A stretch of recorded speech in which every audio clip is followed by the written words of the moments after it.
This show is taking a turn for the. Oh.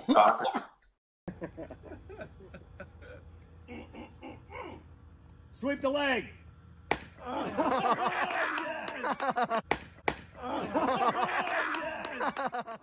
Horse crap. What's going on, everyone? Welcome to another episode of Monster Bass Live. We got a great show for you today. We got Mikey Ballz on the show. Hasn't been on in quite a while, so it'll be good to catch up with him, see how he's doing.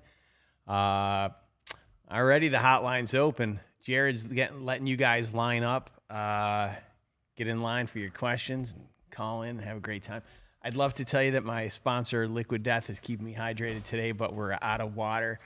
But we do have the... oh, yeah, we do. I got one right here, but I won't drink it because it's mango. I'm sorry. I'm not that guy. It's water. Give me water. I don't need it to be flavored. That's ridiculous. But, hey, it's Liquid Death. I love them, and they just got... what did they get? A valuation of $700 million this week. Yeah, water. Water in a can. That's all it is. Water in a goddamn can is worth $700 million. I'm doing something wrong, folks. Doing something wrong. I'm playing small ball here over at Monster Bass. Should have come up with bags of air and sold them as packing supplies. Whatever. All right, first off, we got a little bit of business to take care of. I want to let you guys know there's a slight delay in the shipping of the boxes. So my box manufacturer, I got new boxes, and my box manufacturer calls me up and says, hey, Rick, we got a problem. I'm like, no, we don't have a problem. If you're calling me, it's because you have a problem, not me. We printed the boxes the wrong color. And I said to him, like, how does that happen? Like, I approved a comp. Yeah. New guy working, wrong colors. Okay, great. When's the delivery date? Oh, we're not going to have them to you till next week. I'm like, I can't start shipping on the 10th of the month. What are you going to, my customer service team's going to quit. But thankfully, you guys are the best. And I'm going to thank you in advance for your patience. There's really nothing I can do about it. Philip, all of my business is done out of Alabama and Tennessee, to be honest with you. It's just me in California, me and the finance team. But I get it. I don't know how I live in California because I can't afford it. All my money goes towards taxes, gas, and my $1 million dump, as I like to call it. Because when I was a little kid, I used to dream about, like, oh, someday I'm going to have $1 million. I'm going to have this big old mansion. Well, let me tell you. It's not the house I dreamed of. Wait a minute, who's in the chat? Somebody's Monster Bass today. Could it be Rafi? No, it's not Rafi. Anyway, so I got to thinking. We're designing this new spinnerbait, and the first question was, what hooks are you going to put on it? And I was like, I don't know. And then I realized you can put the hook companies that play them against each other for better prices. And so the moment I told, actually, I don't care. The moment I told Mustad that I might use BKK, Mustad comes down in price. And like, I already knew which brand I wanted to go with anyway. And, but I played them against each other. And then I brought in a third one right at the end to get a better price. And I saved a whole 4 cents. 4 cents. It's pretty good. You love willow leaf blades. I love willow leaf blades too. What else we got here? So what's going on? We got a lot of good people in the chat. Folks, the hotline is open. I need questions. I'm going to give away some stuff, but only to people that ask questions. So all you got to do is get on the hotline and ask away. I don't care what you ask. Sweet shirt. You can get one on the website. We got 16 left. All right. We got Fishing with T-Rex. Oh, I want to make some... I have to ask you guys about these shoes. Okay, so we got a little bit of business. It's the shoes. Hold on. I got a question for you. If I were to make shoes, you ready for this? If I were to make shoes that were recycled soft plastic baits. Now, I know some of you guys, and don't lie, some of you guys wear those Crocs. I bet Mikey Balzer has Crocs. I bet he does. I don't know. But if I made shoes that were out of soft plastics, recycled soft plastics, would you buy them if they looked cool? We're going to find out. I'm going to show you a picture. I kid you not. So I have this company that they make shoes. Actually, I'm going to show them first, and then I'm going to let you guys guess what they make them out of. Ready? Here it is. No. Footwear. Here it is. Here's the shoes. You ready?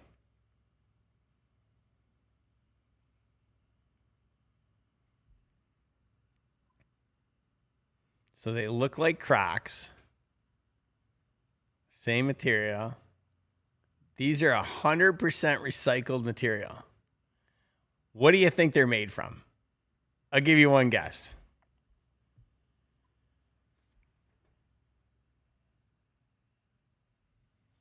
You ready for this? These shoes right here are made from recycled sex toys. I can't even make this stuff up. I can't make this stuff up. They got a video talking about how they make it, and I was thinking to myself, like, I don't want to wear those shoes. I don't know, but I asked them if they could make me some out of soft. If I sent them all soft plastic baits, would they make me shoes out of recycled baits? So the question is, would you guys wear them? Would you guys wear them if they're made from recycled baits and they had like a drain on the bottom with a screen so the water would slide out in case you got your feet wet? I'm just so curious. I think Mikey, in the way you missed the part about them being Yeah. sex toys. Let's not wait any longer. Let's get Mikey on the show. So all right, folks. So here's the deal. Every question that gets asked today is going to get the first pair of shoes that I make out of recycled soft plastics. And, of course, a box full of toys out of my garage. Baits. I don't have a box full of toys in my garage. I got baits. So, all right. Let's not waste any time. Let's give a big warm welcome to Mikey Ballz. How's it going, man? I love being introduced with sex toys, dude. Yeah. Like you know what? You know what the problem is? It's almost fitting, dude. I feel like that's kind of a good call sign for me. Like sex toy, go for sex toy. Yeah. You know, like Go for sex toy. I love it. Go for sex toy. Jesus. Bro, how crazy is it? This company literally makes shoes out of recycled sex toys. I think it's badass. And it kind of comes back to your sort of intro theme. Like you should probably start selling air, dude. Totally.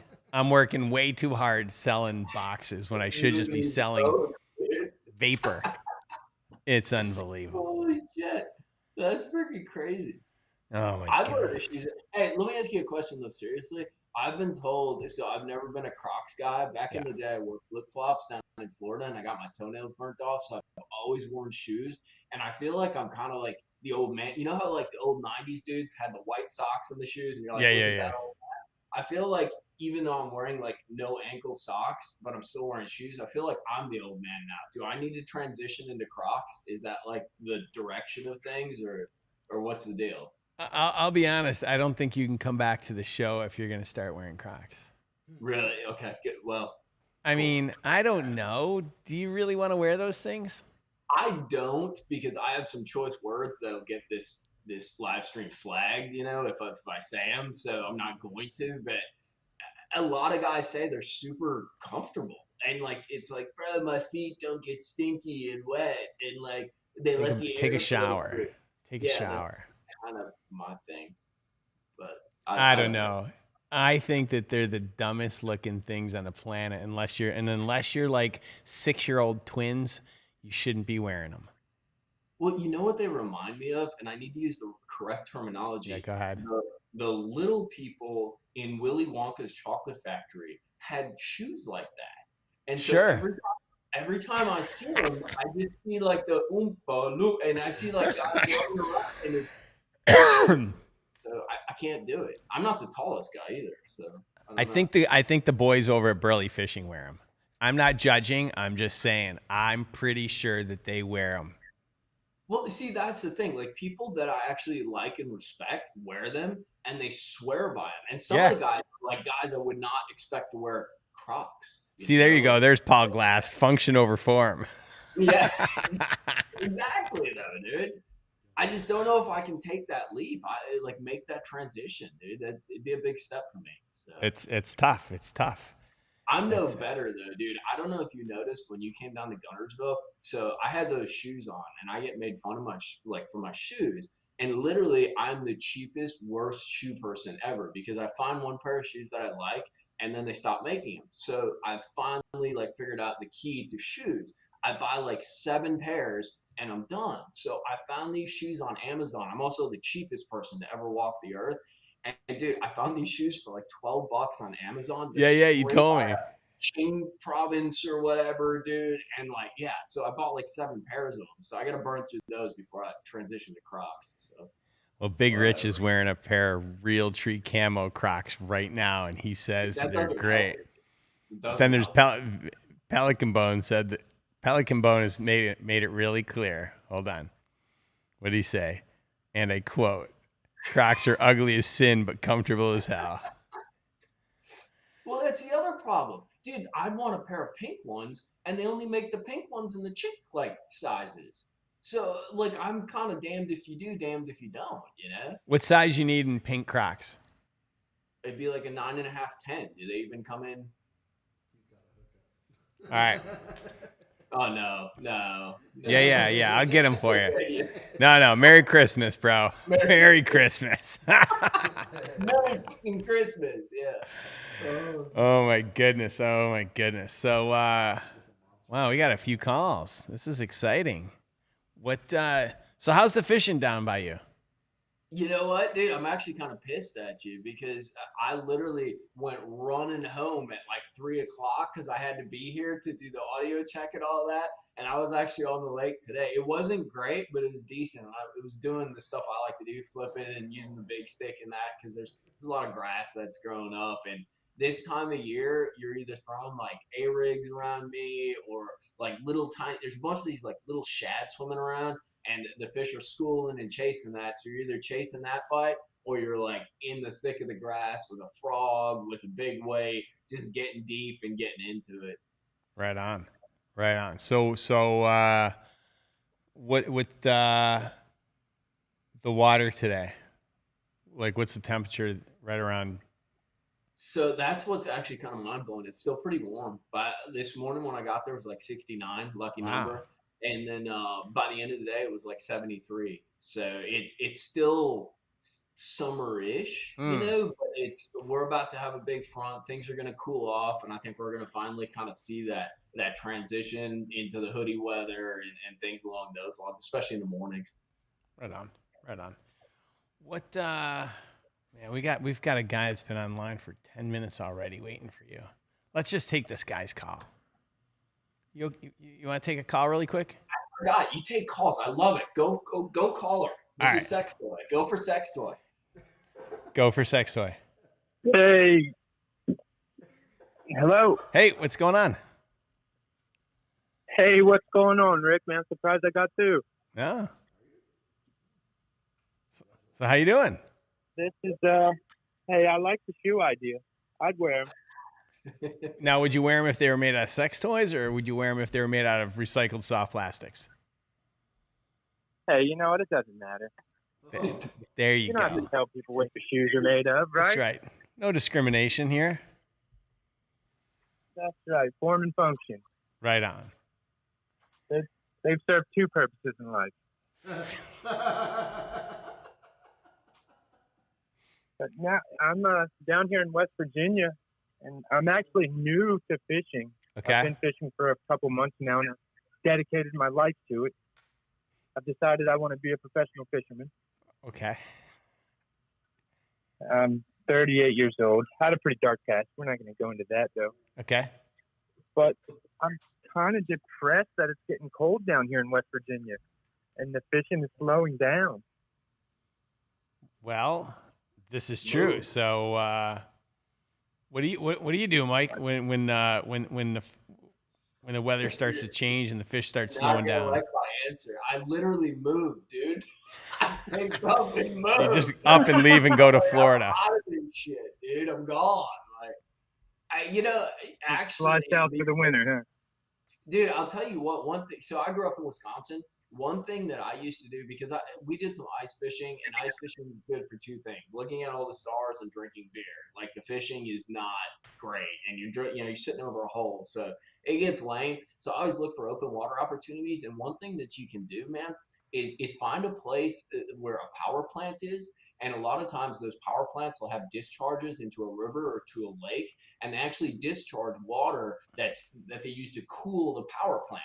So what I did, and it was kind of awesome, is literally all winter long, it'd be like 15 degrees out, 10 degrees out, but there was open water that was at least 55, 65 degrees coming out of this power plant. I'd have to drive 2 hours to go to it, but we'd catch largemouth, smallmouth, striped bass. But it definitely, you get cold, you get like frozen fingers, but it filled the need. You know what I mean? Hey, that's pretty cool. That's a good idea. I actually bought my first monster bass box today. Cool. Thank you. So I'm waiting on that. I called and I got a text message actually from someone there. And I'm like, look, I need a job. I want to be a professional fisherman. I'll test stuff out. I'll do whatever you need. I need a job. My wife's like, you're crazy. I said, hey, you don't know if you don't ask. Fair enough. Fair enough. So, yeah, man, I just need any advice or, you know what I mean? I love fishing. I've done everything wrong in my life and found God recently, and he has whipped me into shape. Well, I'm glad you're able to find something that you're passionate about and that keeps you on the straight and narrow. Yeah, absolutely. And what better than fishing? Slows you down. But I love them fast hits. Right on. I'm a top water guy. That's all I've ever fished here is top water. Because there's so much grass in the water, it's hard to fish anything else. In 2 months? Yeah. Huh? Mix it up a little bit as the conditions change and see how that does for you. Maybe throw a chatterbait. And I've tried that, and it's just you pick up so much grass. So I need to maybe move, like the man said. Yeah, maybe. I mean, it's West Virginia in the winter.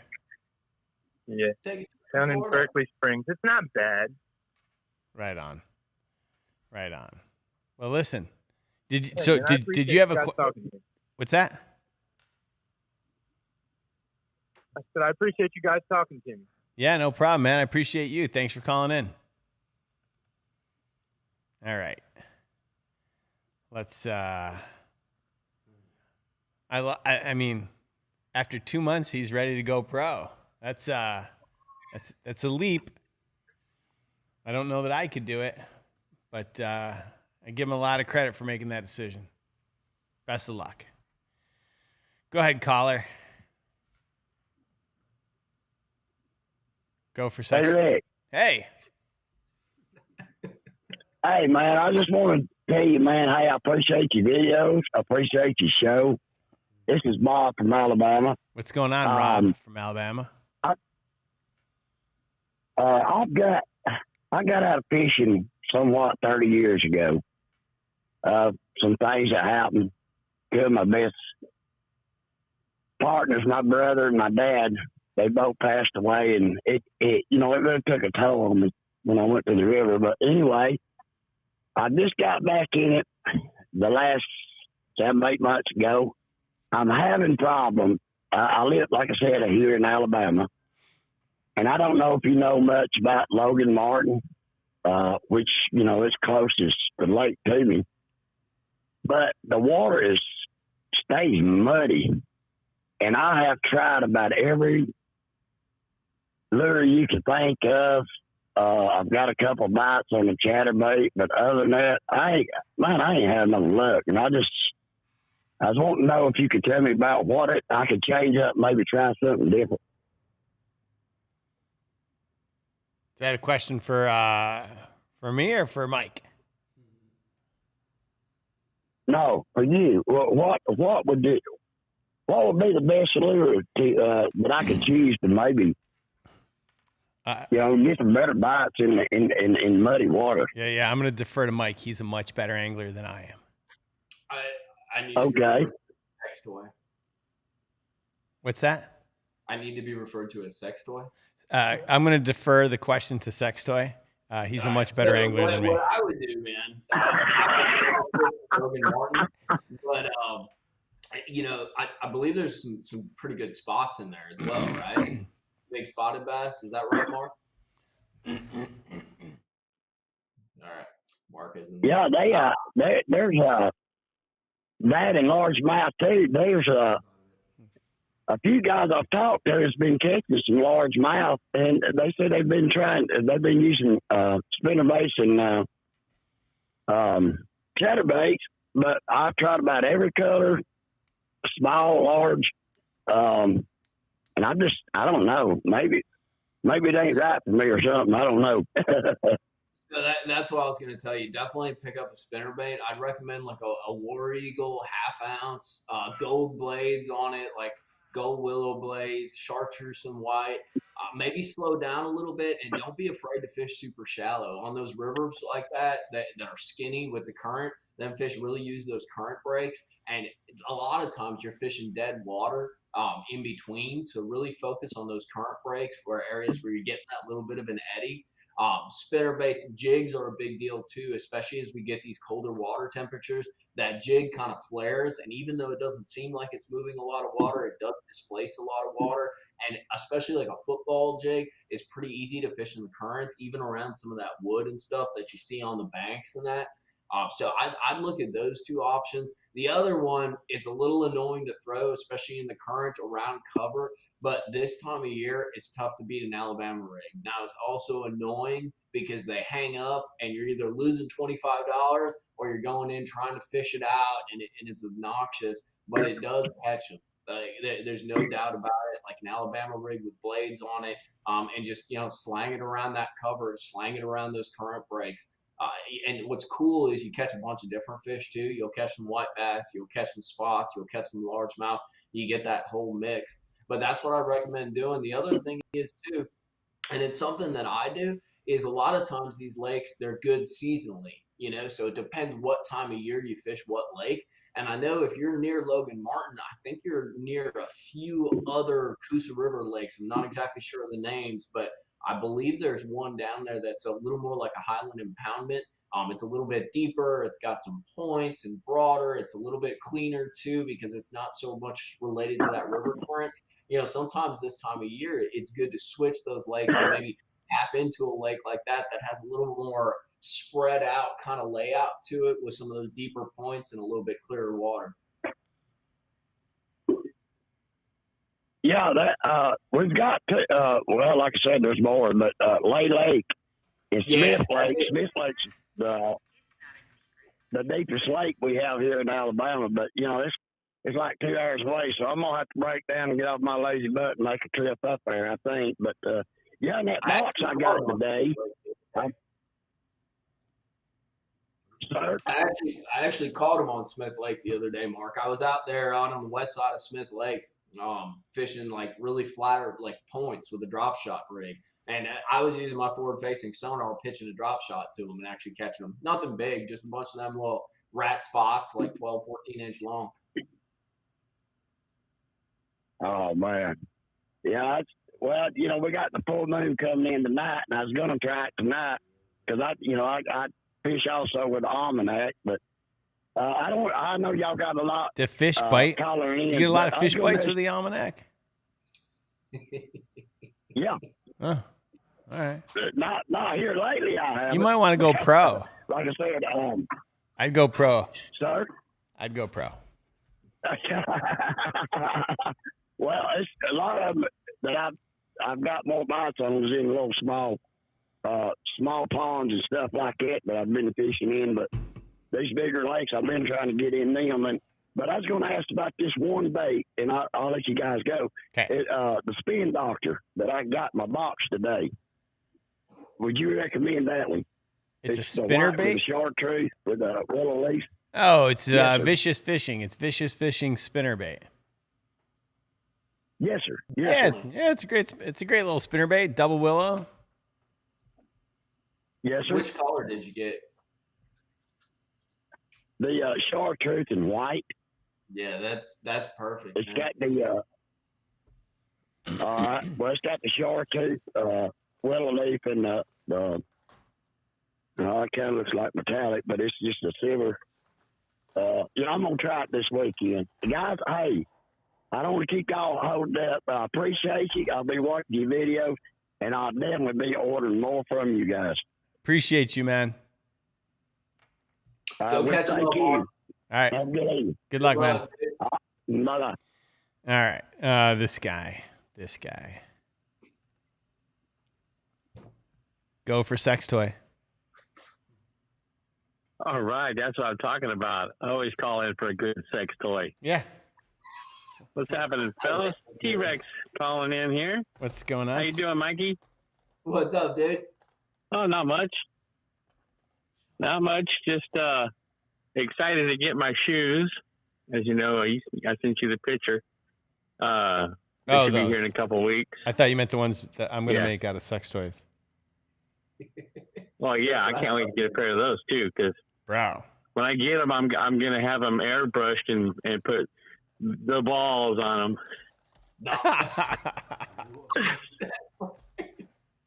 I love it. No. I love it. So Send me a picture of that, dude. I'll So, share it on Instagram if you pull that off. all right. My question for you, Mikey. Right now is a good time for rattle traps here in California. 8 to about 16 foot deep. It went out Monday. We slayed them pretty good. What do you feel is the best way to work a rattle trap? Fast, slow? I like to throw it out, let it fall to the bottom, and then bring it back at a medium speed. But my partner was just cranking them back as fast as possible. What's your So take on really the rattle depending on trap? the time of the year, man. What's your water temps like over there, dude? It was 73 on Monday. Oof. I'd be fishing it pretty fast, man. It's funny because I look at a trap really as a reaction bite, and there's really only one time of year that I fish it slow, but I will fish it fast that same time of year before I fish it slow. And that's winter, like the dead of winter, February, January. But that trap, I get more bites when I'm burning it or when I'm like ripping it and on the stop. So it's almost like they see the movement, they see it going really fast, but like when you kill it, that's when they actually bite it. So in a way, it's kind of slow, but you're actually fishing it pretty fast. But it's really a reaction bite, especially if you start playing around with some of those blade baits as well, which fish a lot like a rattle trap. I like moving them fast and getting that reaction, and that's how I fish it probably 90% of the time, dude. But one thing to note though, man, is I do things with it. So I'll pop it every once in a while. I'll kill it. I'll real fast and then do like 2 or 3 slow cranks. So like I mix it up with the retrieve, but the majority of that is going to be pretty quick, pretty fast. All right. Yeah, I bring it back at a steady pace, and then I'll stop it, and then I bring it steady, stop it about every 5 feet or so. I mean, I did well. I did well on Monday. I think I caught 11 or 12. But my partner caught 17, and 2 of them were over 5 pounds. With the one knock from Missouri that I got off the Monster Bass website. Matter of fact, I just ordered 10 more of the crawfish color because they just killing that crawfish color. Dude, let me tell Rick, I don't know if I can say this. Can I disclose what's in like the November box, man? Or like tease it a little sure, bit? whatever you want. I don't care. So one of my favorite traps that is like literally the most like subtle trap ever. And it feels like you're reeling in like mud, but it catches bigs, dude, especially when they're kind of reacting to sort of like different sounded traps. It's the Thunderhawk lipless, dude. It's a silent half-ounce lipless. It is badass. But I'll tell you, full disclosure, when you're reeling it, it doesn't feel like it's moving, but it's like this subtle, very tight wobble, and that lack of rattle, I think, really sets it apart, dude. It's really unique, and I've caught a bunch of fish. I don't know how much you know about Lake Guntersville, but it is crazy, crazy pressured, and everybody's throwing a trap, especially a red one, come like January, February, March. And dude, I have cleaned up after people fishing that exact bait. Last year, I tore their asses up, dude. I'm a strong believer in it, dude. That lipless, but no rattles, just totally silent, dude. And it's going to be in the November box. So nice. I'll be looking forward to getting that one then. You got to get excited. Nice. Yeah, I know. T-Rex, you're not helping the ratings here. What do you mean I'm not helping the ratings? Look, we only have 40 thumbs. Come on, people. Yeah. Exactly. It's horse. 66 people, 67 people watching on YouTube and only 40 likes. Well, if we talked about sex toys more, we'd probably get a lot more viewers. You guys were calling me by my correct name, dude. Hey. That or we'll get flagged, either one. So.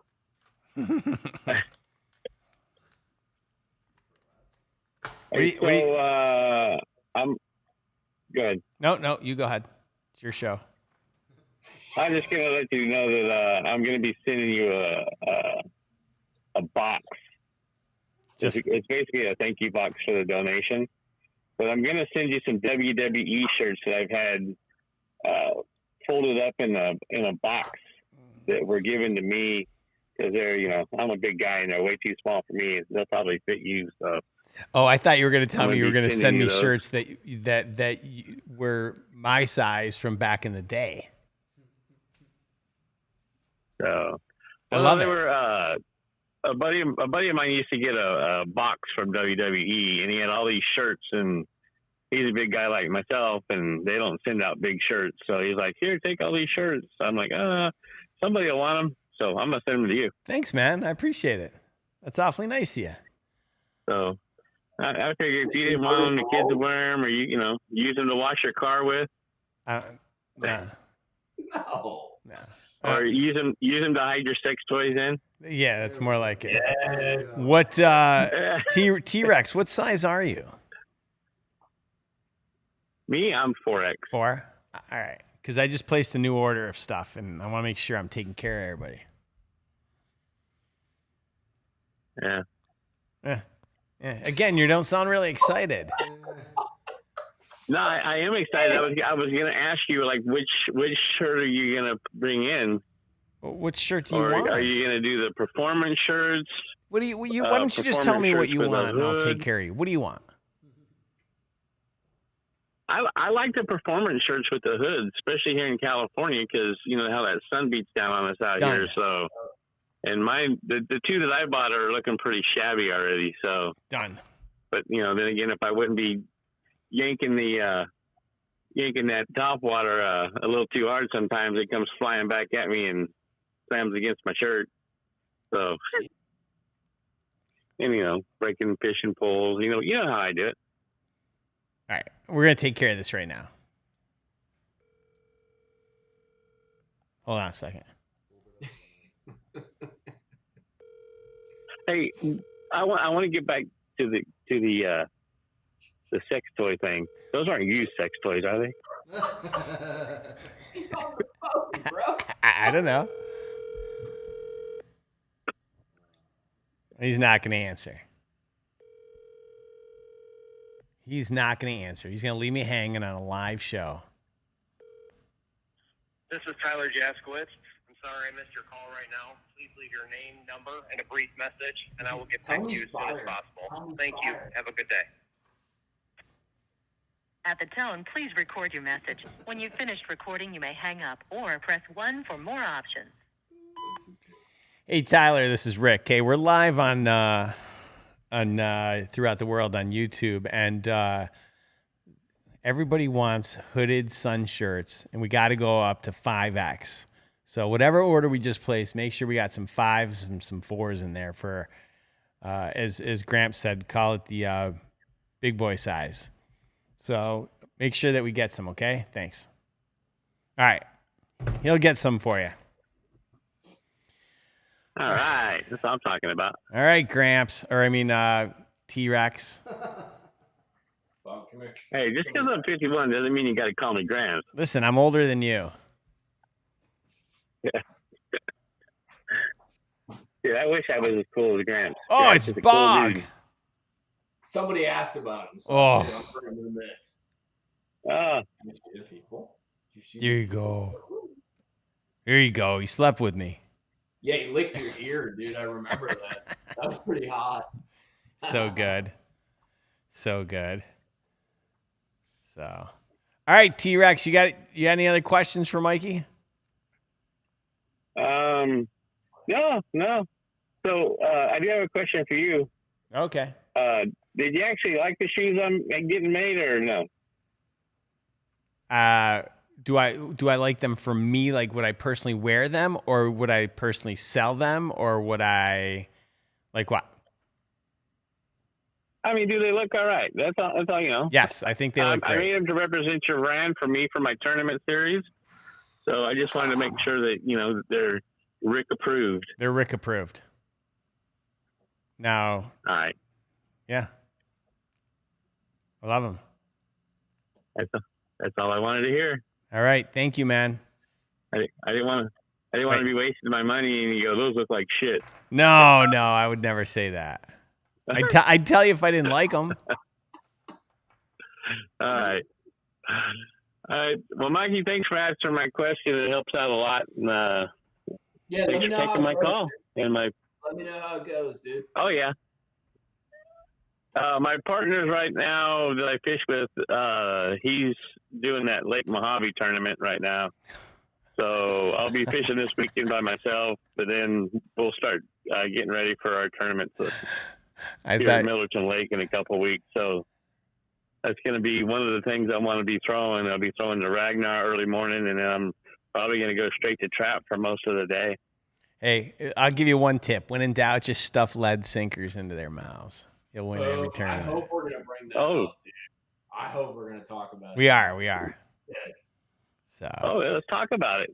No, That's crazy. Not right now. We got to get through a couple things first. All right. So. You guys have a good day. We'll catch you next time. All right, buddy. See you later. That's T-Rex. Good friend of the show. All right, we got to take care of this guy. He's been waiting 20 minutes. Jesus.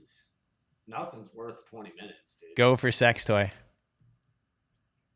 What's up, Rick? What's going on, man? Mikey Ballz, Jim Finley. Jim, what's up, man? Mikey. What's up, buddy? Nothing, Hey, all the Okeechobee. I've been well. You? Pretty good. Are you guys okay with the hurricane and all that? Yeah, we actually went over to Sebring this weekend and brought a bunch of fuel over to people, and we cooked up a bunch of food and brought it over to people that needed it. So, no, we were fine here. So, Rick, Jim is a really good buddy. All the Okeechobee boys. Say that again. Jim is a really good buddy of mine from Florida, dude. Right on. Good dude. Super good dude. Hey, all the Okeechobee boys are going to be heading up that way for Guntersville in a couple of weeks. What do you expect Guntersville to be like? Well, first question, is your son fishing it? Did he fish as a co-angler at all, or did he just do the BFLs? No, he was just doing the BFL, so he didn't qualify for the Toyota Series championship. So there's a ton of money on the line at the end of the month through the MLF Toyota Series. The championship is on Guntersville. And the lake has fished this year. Rick, you were there, dude. Like, it's fished amazing since like March. You know, it'll have a bad day here and there, but overall, we're catching numbers and we're catching size. The fall transition is just starting to happen, so it's a little tough out there. Not super tough. You can catch a bunch of what I call rat dicks, like little 6 to 12 inchers. Throwing an A-rig in that, but I would say come about that time, the A-rigs, you're going to kind of go 2 different directions.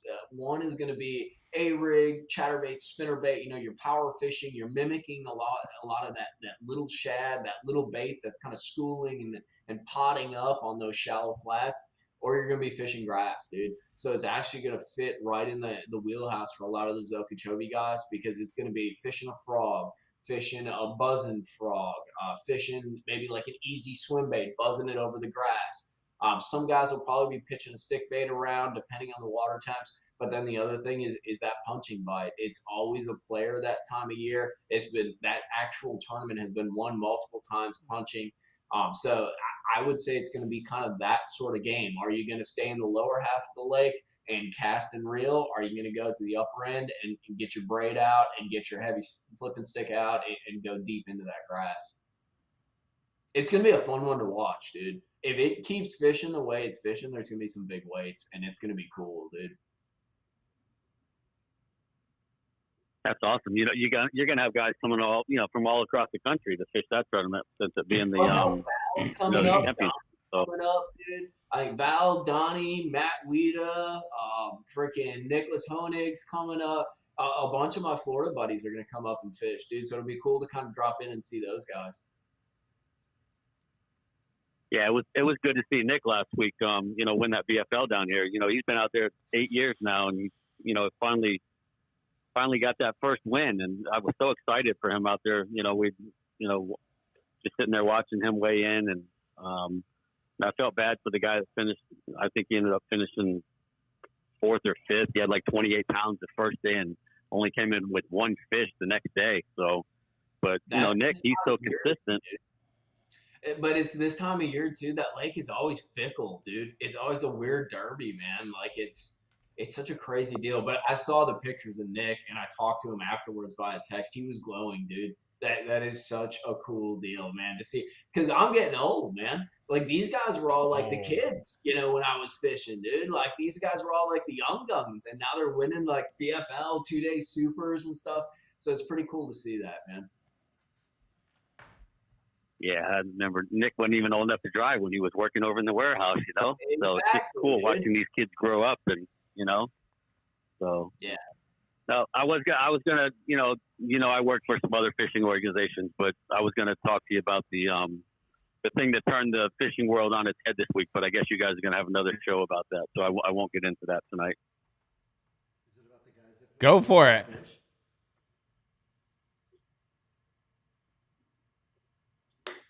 Finley's actually a good resource because it helps. Yeah, go ahead. Talk about it. That's cool. No, I just wanted to get your opinion on, I do a lot of weigh-ins and, sitting there bumping fish, and, there's always those times that you think, something might be, a little off or things like that, but, just, the evidence isn't there.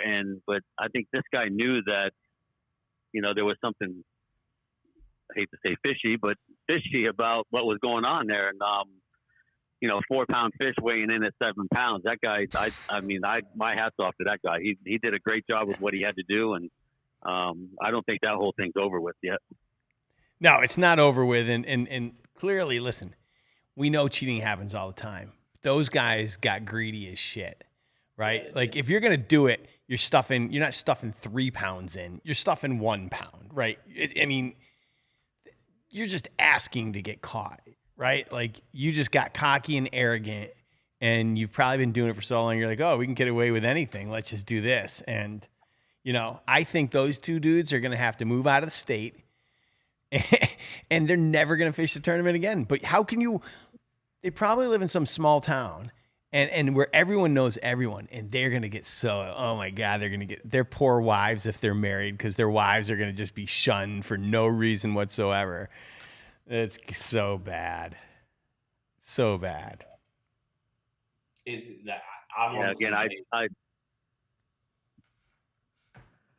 My hat's off to that tournament official. I mean, the way he handled it, and I'm not so sure. And Mikey, you know these guys down here. I'm not so sure those guys would have got off that easy down here in Clewiston or Okeechobee like that.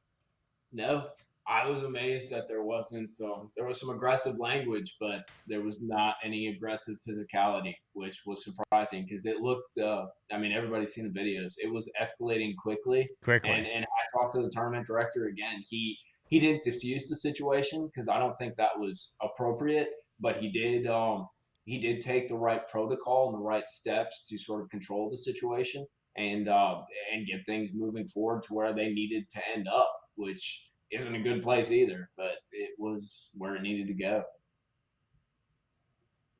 Totally. Yeah. Again, I think he did a great job. And now everything, from my understanding, everything's been turned over to their DNR up there, whatever. And it's not over. It's hate to see that happen, but those guys took a lot of money from a lot of guys for a lot of years. So. Well, and you know what the worst part is? I always try to put myself in the other guy's shoes, and there's no sympathy here for these guys whatsoever. But I've been trolling around because I put up a video on my YouTube channel about it, and I've been trolling around, reading some comments, doing a little bit of research on that. And the worst part is these guys were good fishermen. Like they can actually catch, they could catch fish. They didn't need to cheat. It didn't mean they would lose, win everything. They weren't guaranteed, but they didn't need to cheat. They were good anglers, and now that's gone for them. Like they will not fish another event ever in their life. And literally it was just a 2-second decision, dude, and it's all gone. Like it's crazy how one day to the next can be completely life-changing like that. And if it was me, I'm not saying I'd cheat, but like to not be able to ever fish again, I'd lose my mind. I mean, you know me, Finley. I've not always been the richest man ever, and I still am not. Like Rick, I don't own $1 million house, bro, but I'm trying to. The one thing that has always kept me motivated is I love getting out there. There's something about it. Maybe it's my millennial, like the experience is everything kind of deal. But if I can't do that, I get cranky. I get angry. It's just this outlet where all my buttons get pushed, as a sex toy, dude. Every single button gets turned on when I go out there. And if I couldn't be able to do that in the way that I do that, I don't know if I'd want to continue to go about my days, dude. And for those guys, their days are over, like capital O. Yeah. Totally. No, Mikey, you've always been so humble, and that's what I think everybody respects down here. And it's just, we don't all have the money and the big rigs and everything. And I remember letting you borrow my boat for the one tournament at the time. I think you went out and won the tournament.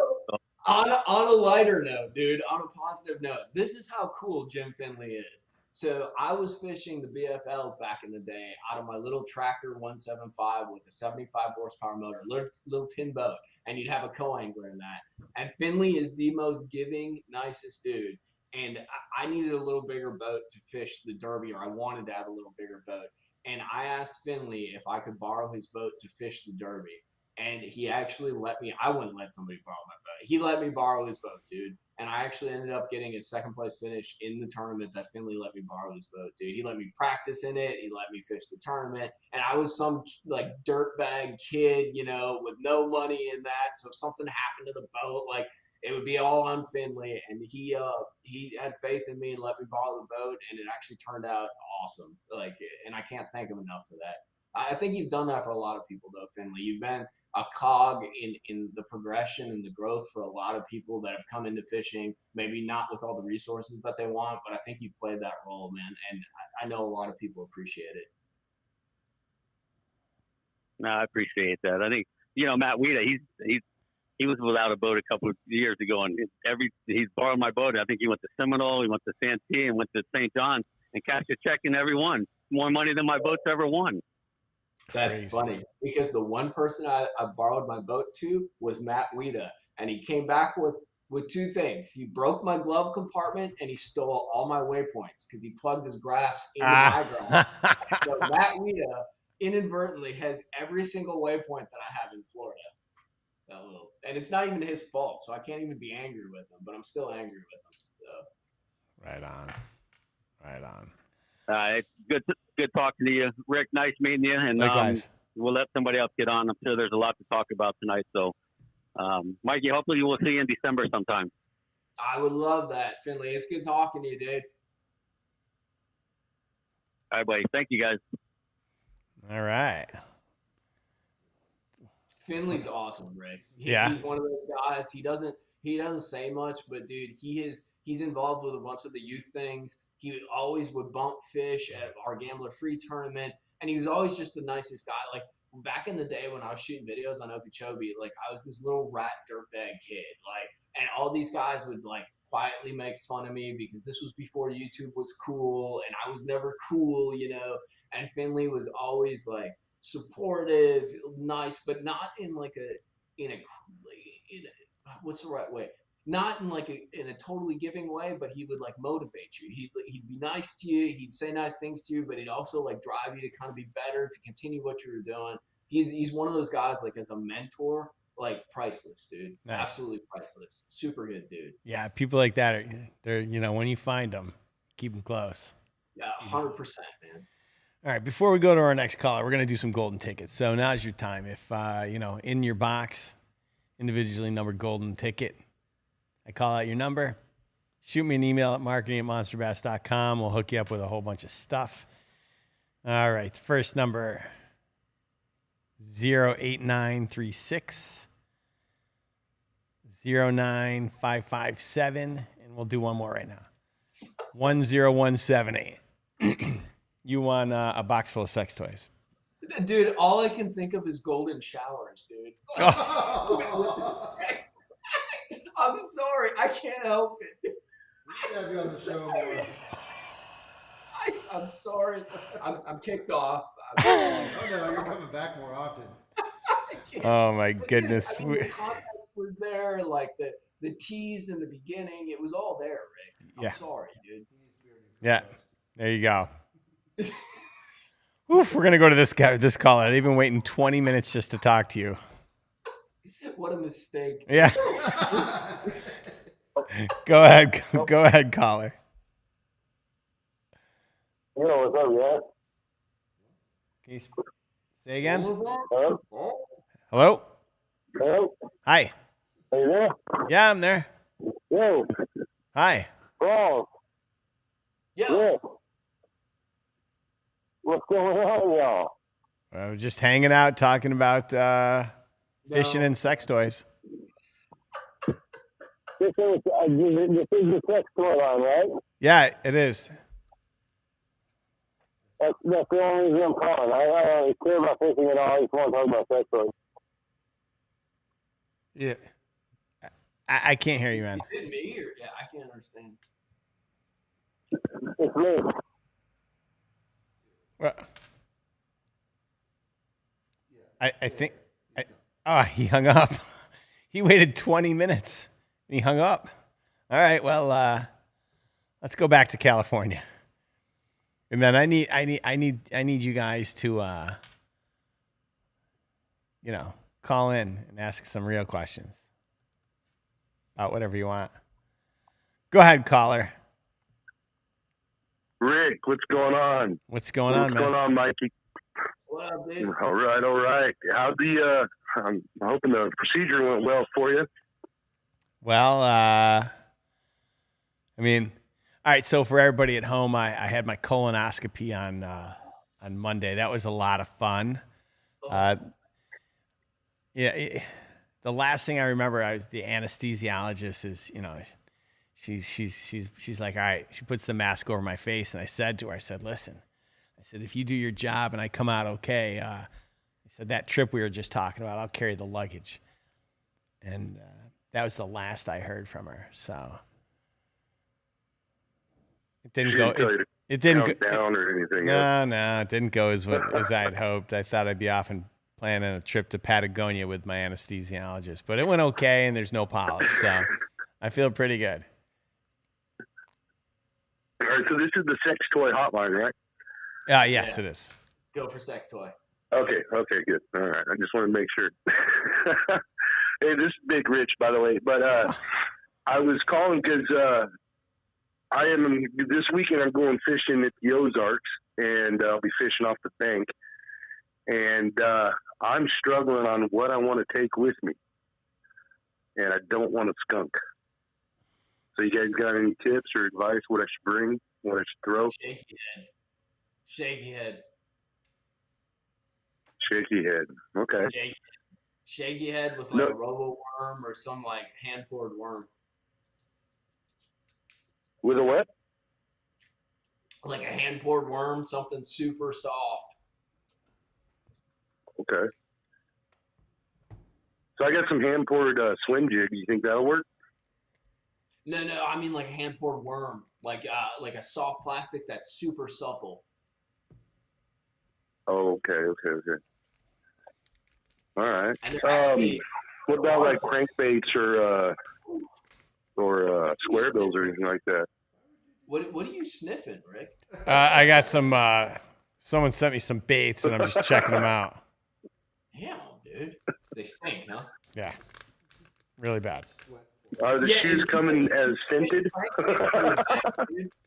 If you can fish a crankbait from the bank, like bouncing like a square bill or something like that, I don't know what the water temps are, but there's a lot of like either on Smith Lake, I'm either catching them, and that's kind of like Lake of the Ozarks. It's a highland impoundment. The water's still a little warm there. It might be a little bit cooler by you, but I'm either catching them off the bottom, like dragging a drop shot, like or dragging a shaky head, or I'm catching them like mid to upper in the water column on like an A-rig, a little Kitech, things along those lines because they're chasing bait. They might even be on top. Okay. No, yeah, I think the water temp's probably going to be in the upper 60s at least. I'm hoping. That'd be perfect, dude. Yeah. Sweet. What else was I going to say and bring up here? What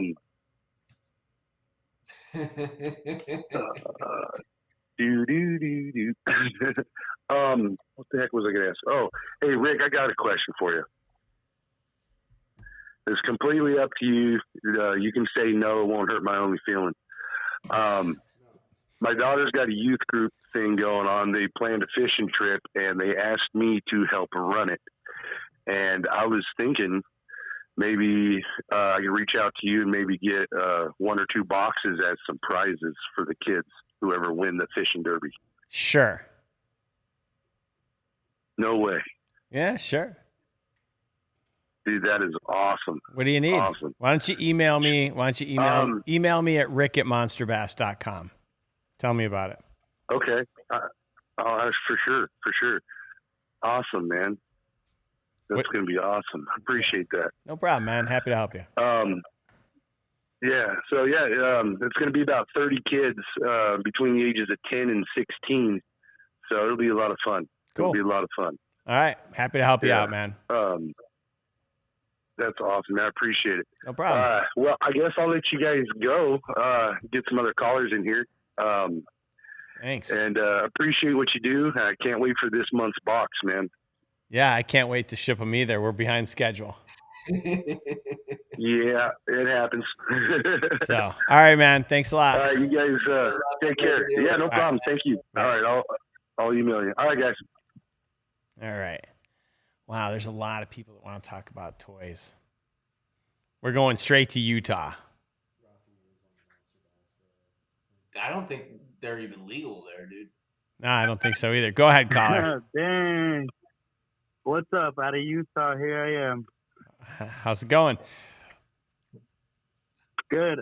So the first thing is I'm going to be joining my first bass tournament, and I just want to get some insight on maybe some rookie things that I should try to avoid as a co-angler.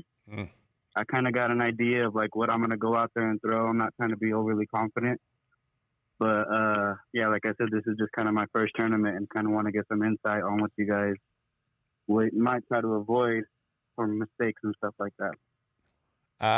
Well, besides stuffing lead weights into your fish, I will avoid that.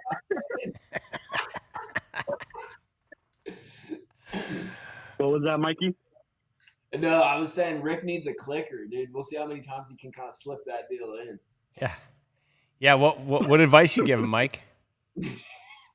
So, dude, the way I operate, and actually Rick knows this, everything in life is about communication, dude. And I think that comes back to even like a fishing tournament. So on a more serious note, like it's always good to go and get out ahead of something. So, the best way to do that, you might get a douchebag for a boater. And if that happens, it happens. There's no way to avoid it. But one of the best things you can do is kind of right before the tournament. I don't know if you guys have a tournament meeting, but be like, hey, to your boater, what are some things? Are there any rules for your boat? Like how do you operate? Kind of where do you see me sitting? You got to be a little careful because you don't want them to say, hey, don't cast anywhere, or don't friggin' stare at my graph the whole time. You got to kind of hold your own and not take shit to an extent. But at the same time, communicating and talking with him or her and finding out, what their basic rules are and stuff like that is always a good sort of gesture forward to sort of start off on the right foot. One of the biggest things I know, I've never fished like a BFL or anything as a co-angler, but when I was a kid in college, I would fish as a co-angler because I didn't have a boat or a car. And one of the things that was really important is not casting in front of the boat and sort of cutting the boat in half. And like, this is my half of the boat, and I cast from this middle section to the back, on each side. And that's really important, just little etiquette things. It's amazing how just a little common sense and a little bit of politeness can make for a much more enjoyable day because you're stuck in the boat for the day with that joker, Yeah, right. Just try to respect him and kind of understand where he's coming from and try to make the best day of it, like you said. It goes both ways, bro. Like that respect needs to be mutual, and he needs to, he doesn't have to take you to catch fish, but he needs to allow you to fish and have you do your thing. It's a nice little balance you got to create, Right. My second question would be, so most people are already thinking going to the backs of the coves. What would be something else, like maybe going offshore to like maybe some rock? Hard bottom's a big deal right now, especially on some of your clearer lakes, like that kind of structure. It really depends on water temperatures. I don't know how your lake's set up in Utah. I know they're a little bit different. Is it a grass lake? Is it cold? Is it warm? Like, what are a few factors that you're seeing right now? Yeah, so my lakes are really, really low. I mean, I have mostly sleet in my lake, and the back area is kind of grassy. I have a little bit of rock throughout the whole lake, but I mean, there's not much to it. It's more of like a really big pond. So one thing that I'll tell you that's kind of interesting, a story that my buddy Val, who owns Gambler Lures, told me about when he was fishing a lake called Santee Cooper, which is in South Carolina. It's a big grass lake, right? A lot of stumps and stuff like that. And it was interesting because he was actually flipping and fishing a worm through the grass, like with a stick bait. And his co-angler, so say he's fishing left, right? His co-angler's in the back of the boat, yeah, and his co-angler's fishing right because there's some random stumps out in like 10 to 15 feet of water. And his co-angler's fishing super slow, hitting those stumps, dragging, basically fishing offshore while he was fishing shallow. So something to keep in mind is even if your boater doesn't actually take you to, say, the deeper water or something, you always have the opportunity casting in the other direction or looking at a different section of the water that he's not focused on to do some different things outside of the game plan that he has. You know what I mean? So keep that in mind because especially if you're in the back of a creek, if he's fishing, the bank and doing things like that, you can always cast to that open water, cast to that ditch that's in the middle of the creek, access some of those rocks with like a heavier, maybe not a heavier lure, but something that runs a little bit deeper. So it's all kind of how you frame. Yeah, maybe try throwing like a half-ounce rattle trap or something. Exactly, dude. For a shaky head, worm, or whatever, Carolina rig. One thing though that I do find is a lot of times one of the bigger mistakes that co-anglers make is they try to mimic what their boater's doing. And sometimes that is key. You're on Okeechobee, it's grass everywhere. You guys are both fishing a frog, it is what it is. But just remember, like, what you're trying to do is not what that front boater's trying to do. Oftentimes the co-angler are like 3 fish, or, you don't have to catch as much weight because you're actually competing with just the co-anglers. So you got to frame your game plan based on that as well, and sort of modify and adapt your game plan. You don't need to beat the guy in the front of the boat. You just got to beat the other guys that are in the back of the boat. It's good advice. Okay. I appreciate everything. I'm going to let you guys go. Rick, Mike, you guys have a great one. Thanks, man. You Good too. luck in that tournament, dude. All right. Let's see. Hey, Yeah. Rick, that's what I'm talking about. You see what Frank's Fishing said? The crazy part is those cheater guys, they would have won without cheating. Stop it. That's what makes it so effed up, dude. Like, that's the whole, like, I don't know if the weights are super close. Maybe it would, again, that's not a reason to cheat, but I don't know what, and that's what my video that I put up on YouTube was about. Like, what's the mentality? Because you know what I mean? Like, for instance, and this might be a bad metaphor, but like, you get in a fight, right? But like, to kill somebody, like, it's a whole different level.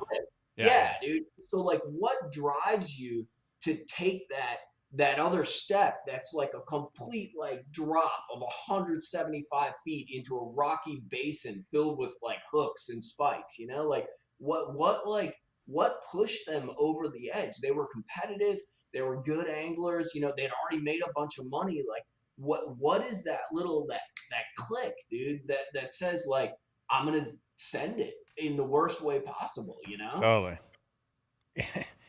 And they can never take it back. They're stuck.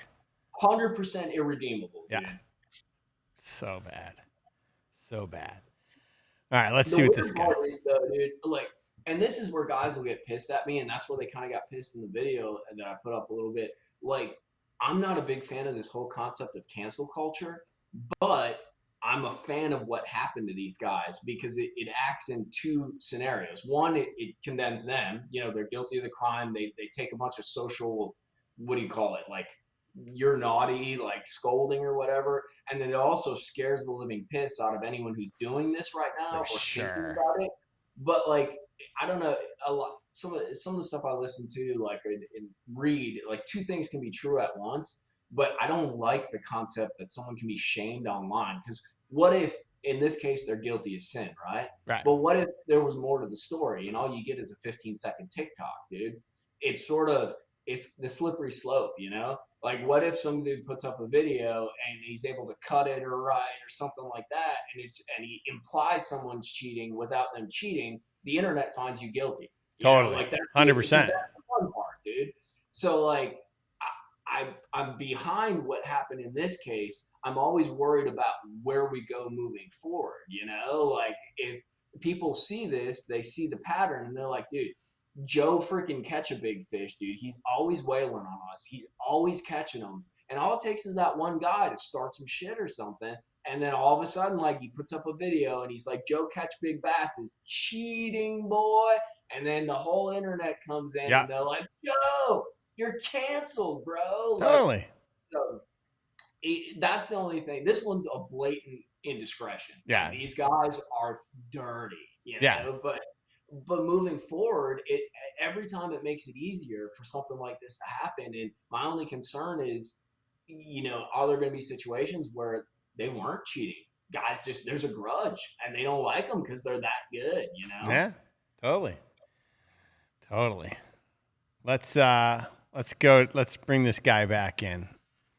Go ahead, caller. Hey guys. Hi, this is David from Kentucky. Hey Rick. Hey Mikey.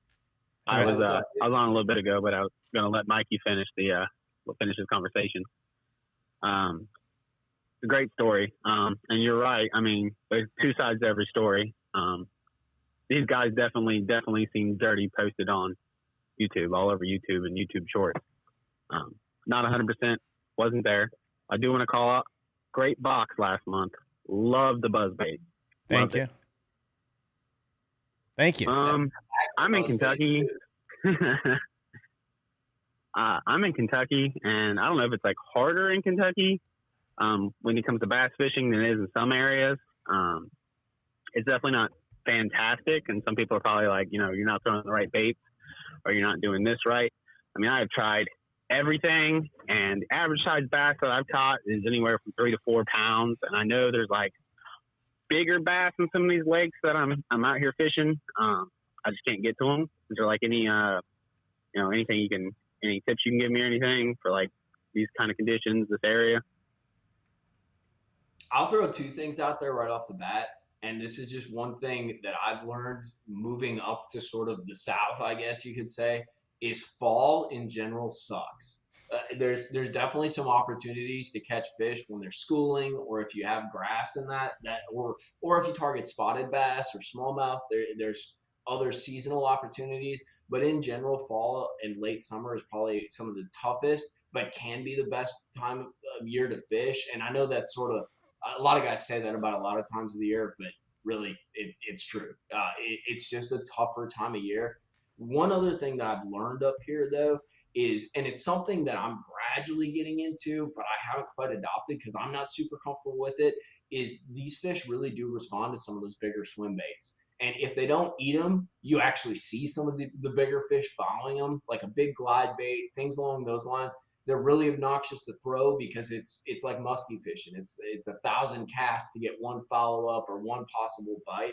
But because of the big gizzard shad in Kentucky and Tennessee, Alabama, they respond to those bigger baits. Even some of the smaller fish do. So if you're really committed to really chasing a big one, I'd look at maybe getting one big swim bait that you're comfortable throwing, that you can handle on your gear, and maybe pick one day of fishing per month where you're committed to that, and see what it brings to you, dude.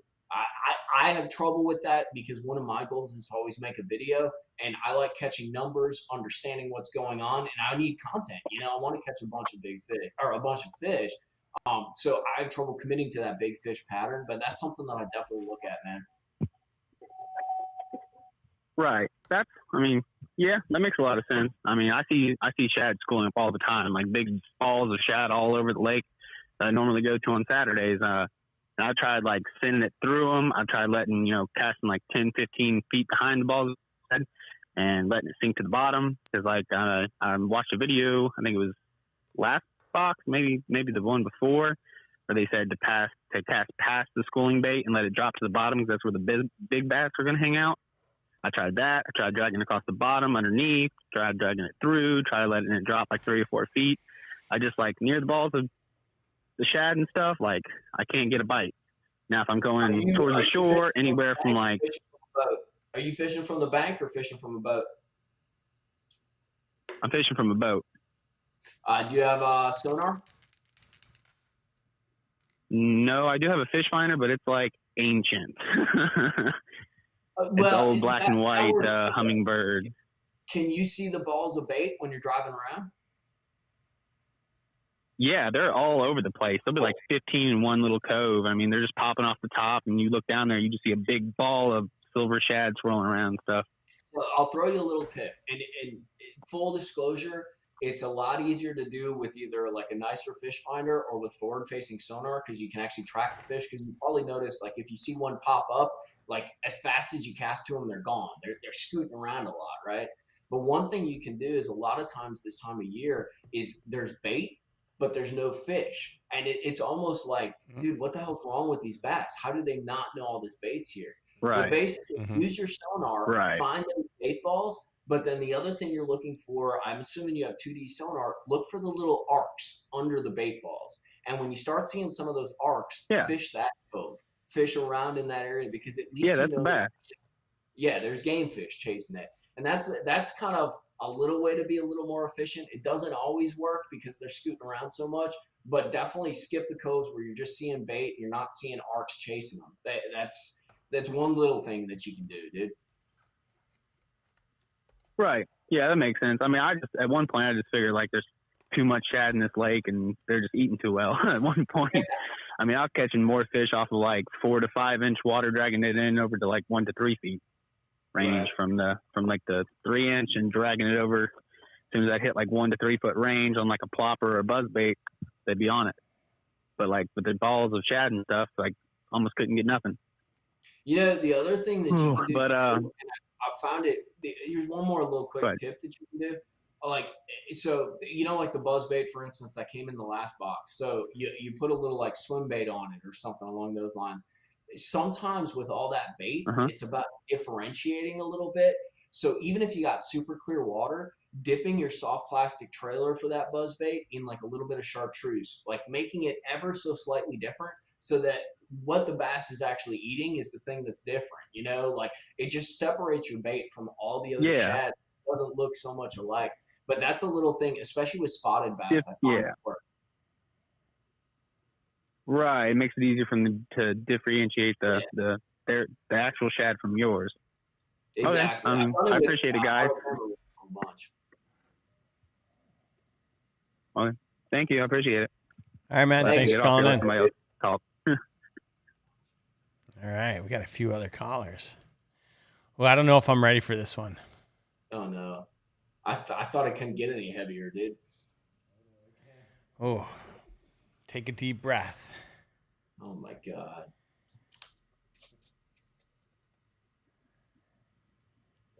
Go ahead, caller.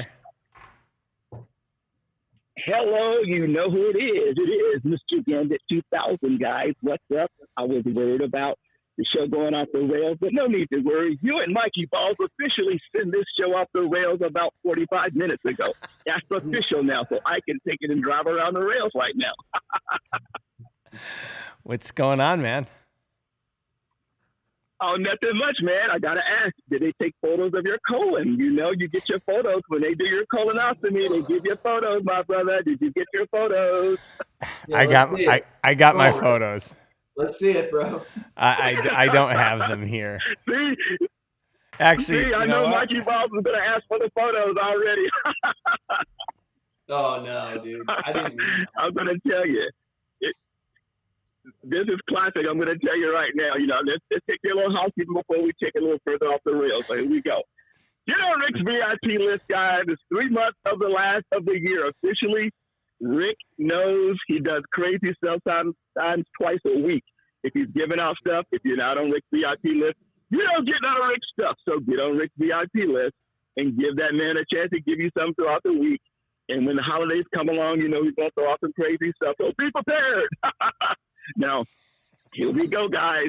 We ain't going to take it too far off the rails, but Mikey Ballz, I'm a little afraid we're both on the show at the same time. They know I'm a little bit crazy. So at this time, I'm going to throw that open invite. There's probably thousands upon thousands of people on YouTube that would love to catch a big bass with you or catch a bong rip that's out of this world. Either one, don't know if you smoke. Not going to ask if you smoke, but you know the offer is there for anybody on YouTube that knows you fish and catch bass. Wait a minute. Wait a minute, Mr. Gambit. Grandpa Gambit. Go ahead. I know, man. I told you we're going to take a little further off the rails. I didn't know if you do or not. I'm just asking. You know, Biden just said he's already signed executive order. Even if you know those conservative states that they're messing with you, you still can get away with smoking the blunt now, and they're not going to arrest you and give you a criminal record. So wait. I don't smoke any much these days, but I'm just giving you the heads up. Okay. Wait a minute. All right, just so we're clear. You don't smoke many much. But what just got signed into? What did Biden just sign? Well, Biden just said that all the weed smoking and the criminal actions that was taken against weed smokers throughout the country, he gave an executive order pardoning all the weed smokers in America. So that's a Weed Smokers American pardon that happened today. So if I'm in prison because of marijuana, I'm going to be released? That's what the pardon's supposed to say. You know, he said it broke up so many homes with people going to bed, going to jail for a $5 bag of weed and spending 3 years in jail for stuff like that. It's broken up families. He gave a big speech about it, but he did sign an executive order. He said he did a pardon for it. So we don't know how it's going to work out. There will be states probably contesting this stuff, but you just got to pay attention to some of the crazy laws. We're in California. They charge the hell out of for a lot of things out here, but you can get it in any shop around town these days.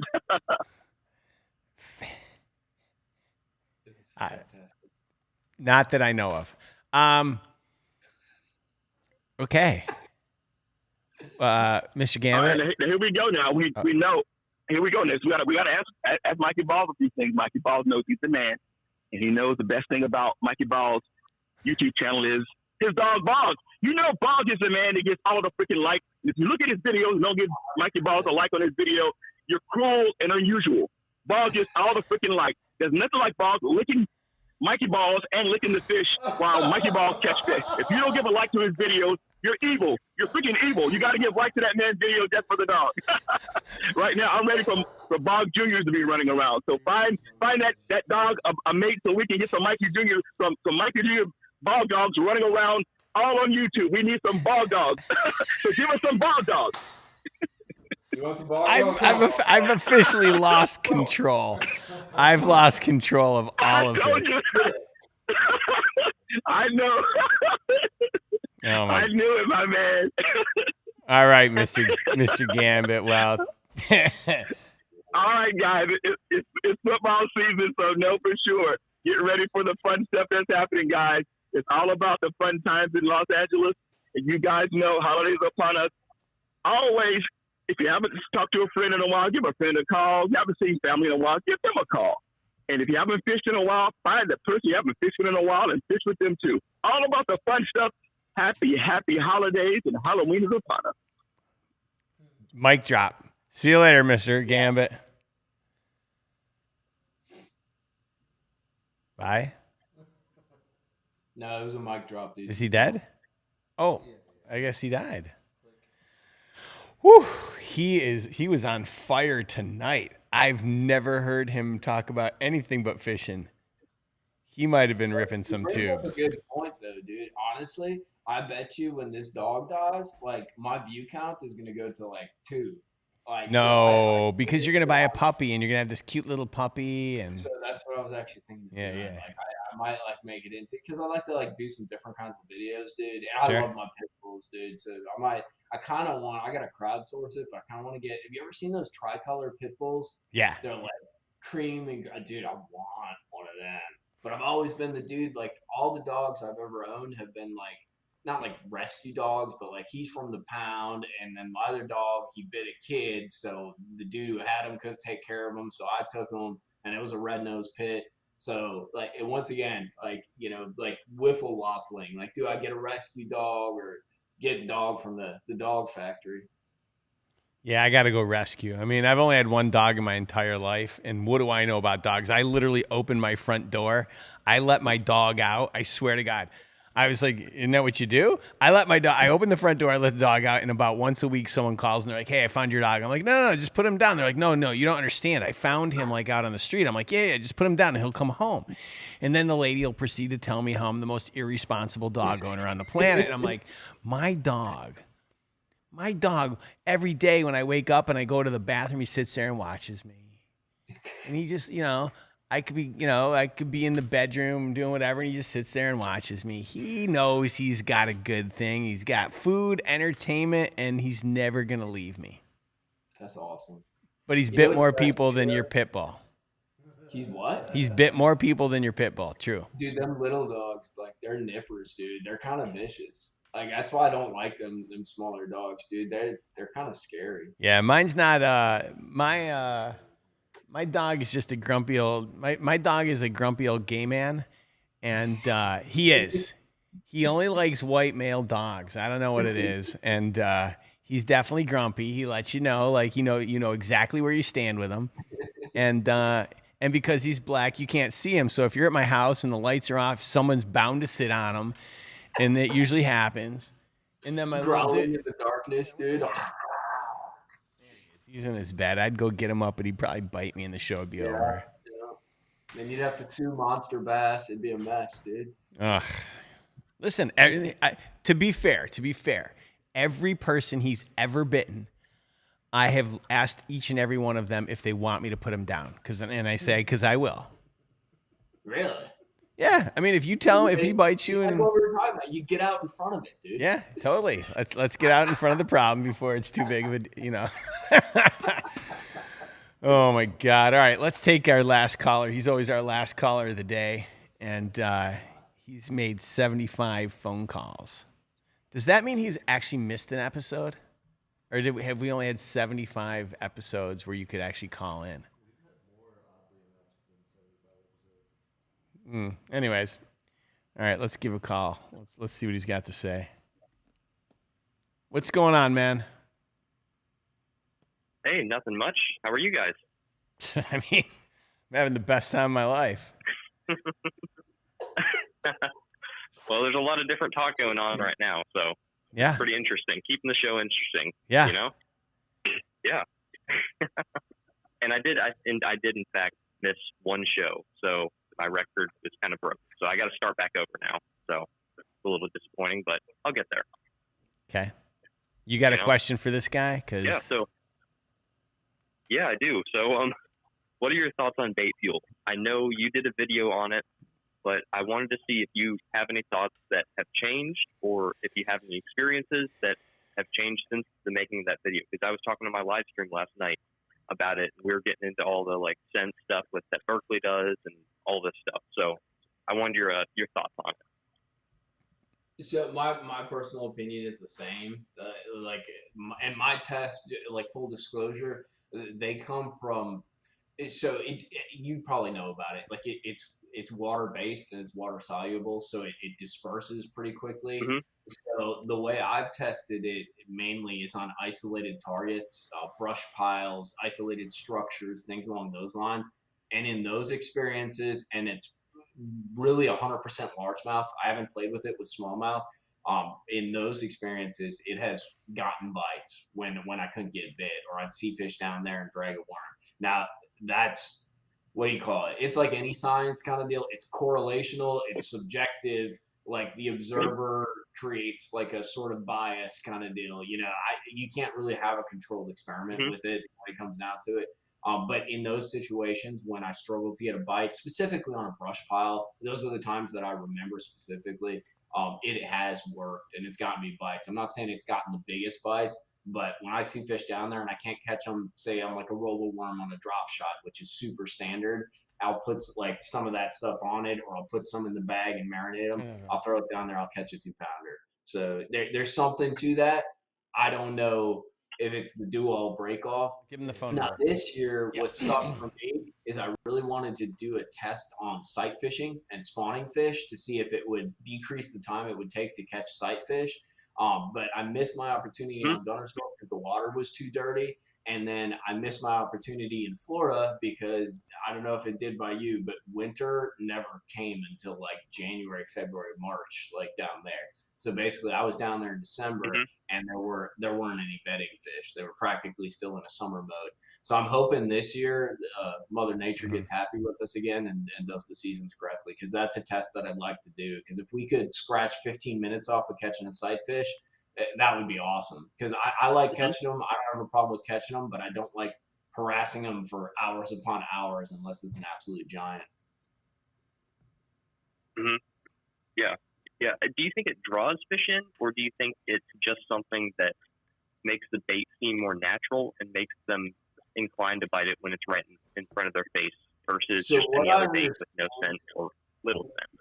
What I understand from the science of it, and this is underwater. I don't know what happens, full disclosure, dude.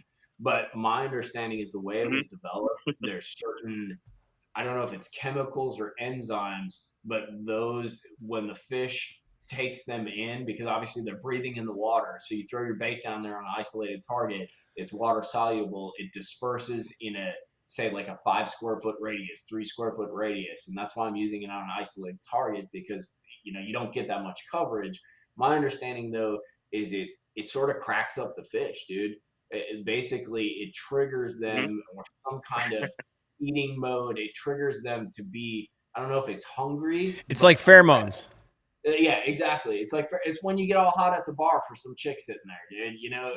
It happens when you're within 5 feet, dude. You start getting like the sweats, the wet palms and that, and you're like, dude, I'm gonna hit that.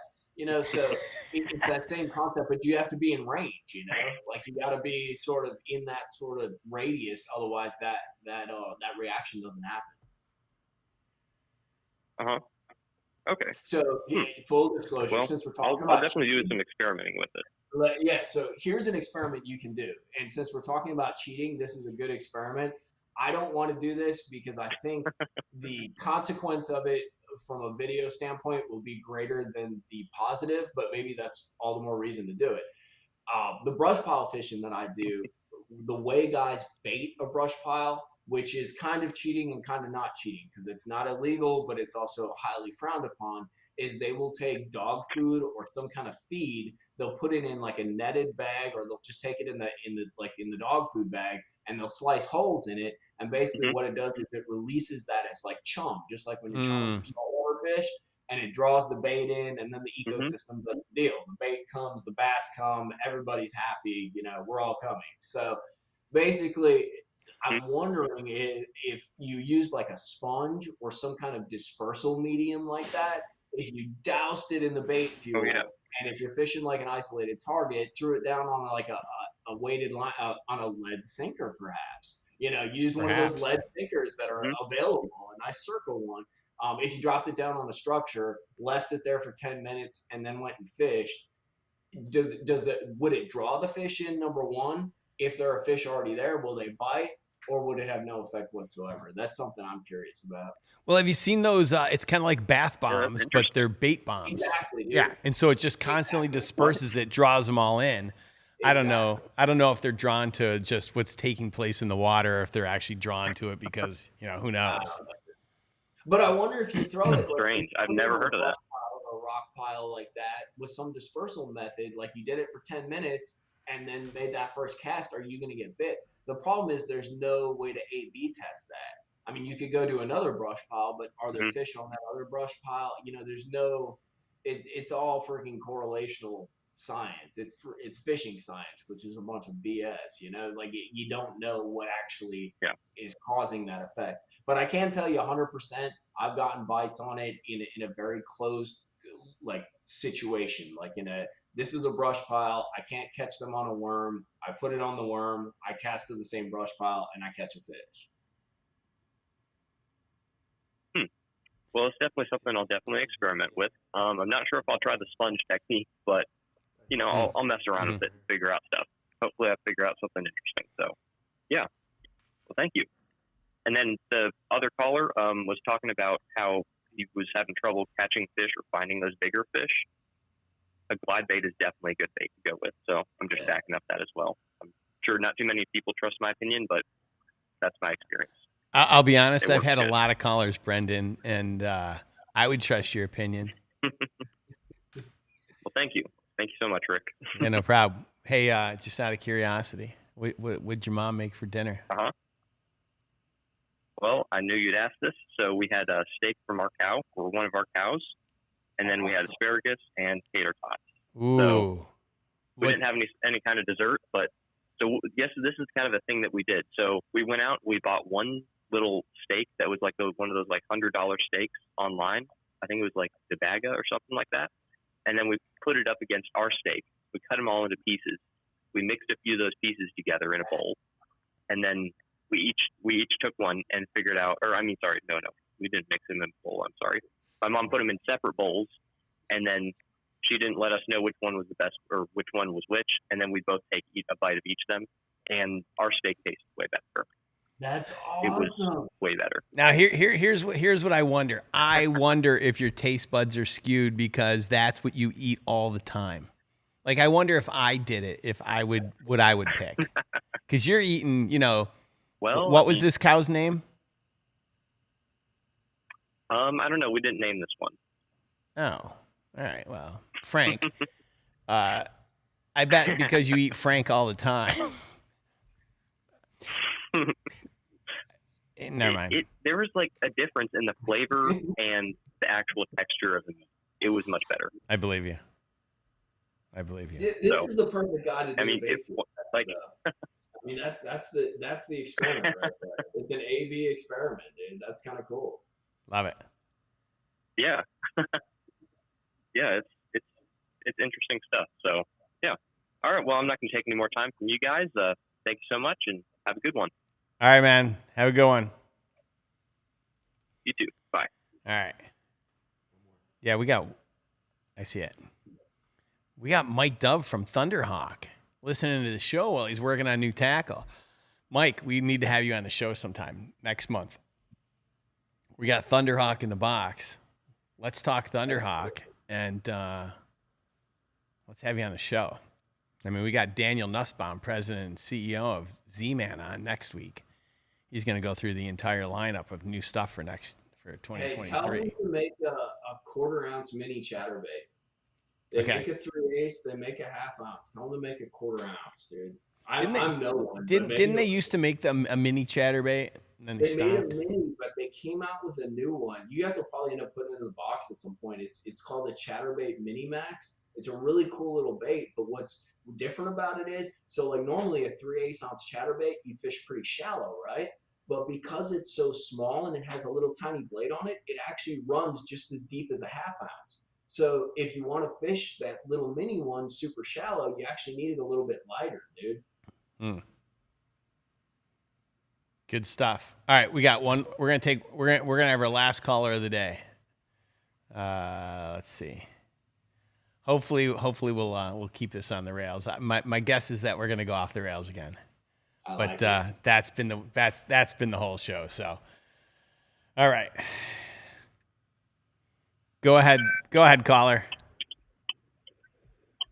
I have so many questions. I don't even know where to begin. Is it true that I could win a golden shower from my good friend Michael Scrotum on the show? I knew it was Rafi.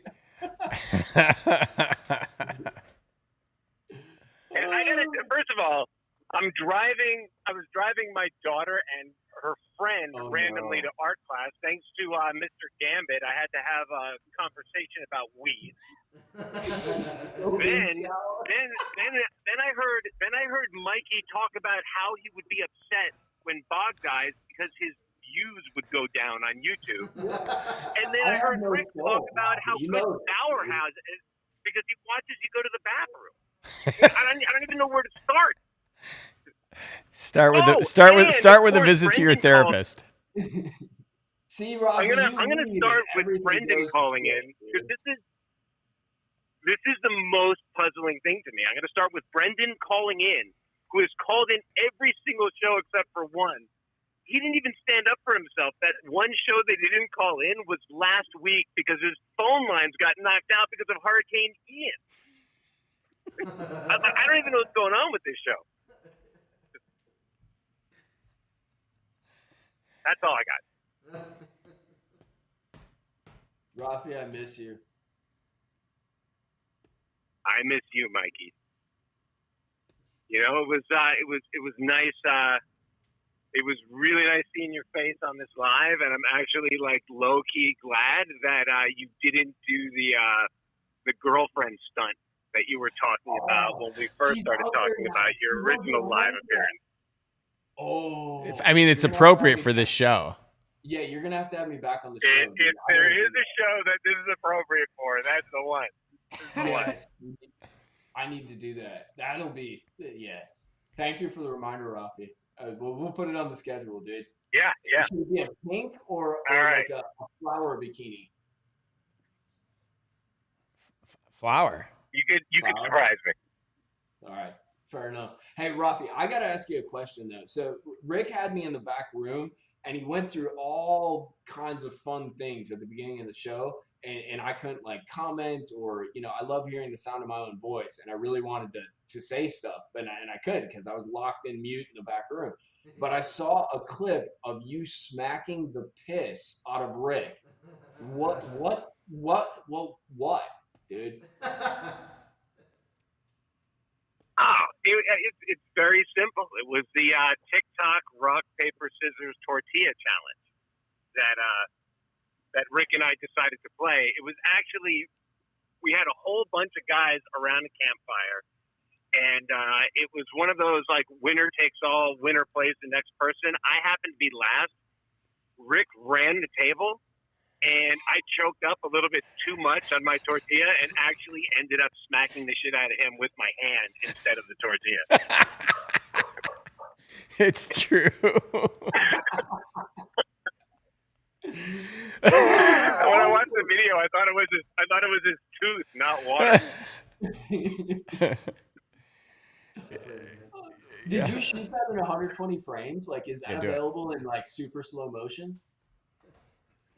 Yeah, here. I think Fix did it, right? Yeah, I think Fix can make it happen in slow motion, maybe. Oh, please. Please.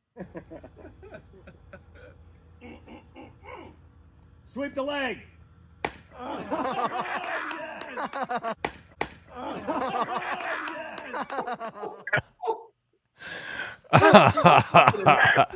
That was Chad Spawn. I mean, I did have to wear a splint on my finger for about a week, so I didn't come out of it okay. Worth it. Hashtag worth it. Yeah, totally worth it. Yes. All right. Well, I've taken up enough of your time. But, what? Rick, it was nice talking to you. Mr. Scrotum. Oh, you guys still want me on? Sure. Well, ask me questions. It can't just be up to me. All right. How was your trip? My trip was it was great. Trip was great. It turns out I was not staying on a native reservation like I thought. It was the Arapaho Fairgrounds in Aurora, Colorado, which is a suburb of Denver. So it was basically like me and 30 other people camping in a parking lot outside of like a convention hall, and then we would have to go to we would have to walk to the trade show every day, and they forgot bathrooms. So like, I don't know, midway through the second day, they put an outhouse, just one outhouse, and drop it in the middle of like where we were all camping. No hot water for the showers. It was kind of nuts, but it was a lot of fun. Wow. You went from So you're liking that new gig, huh? Yeah, you went from flying first to Yeah. a shitter in the middle of a parking lot. Yeah, What did I was they in feed you? last class on this trip. What did you eat? Were you like forced to grill your own food and like? No, I mean, because you were in the middle of Denver, basically, you could just like take an Uber or hitch a ride with somebody to a restaurant, which is what we did. And then they had breakfast and coffee, and they had lunch for everyone. And not a lot of people. Like, there were so many more smart people that were staying in hotels. Yeah, like were you like camped under a bridge with like homeless people, Rafi? Like that sounds kind of. Well, so this was this is the largest glamping show in the U.S., arguably the world, and so they wanted to give some people like this glamping experience should they want for that, but it was basically just, I mean, the tents were nice enough. Like the tents were fine. It was cool once you were in there, but it was kind of like an urban camping experience if you don't have to set up and break down your own tent. Everything else was a mission. Rafi, you could sell dirt, dude. Like that's awesome. An urban camping experience. That's so good. Unbelievable. Yeah, it was. I mean, I don't know. This is probably not since I nicknamed our site. I called it a concentration glam, which did not win me any friends.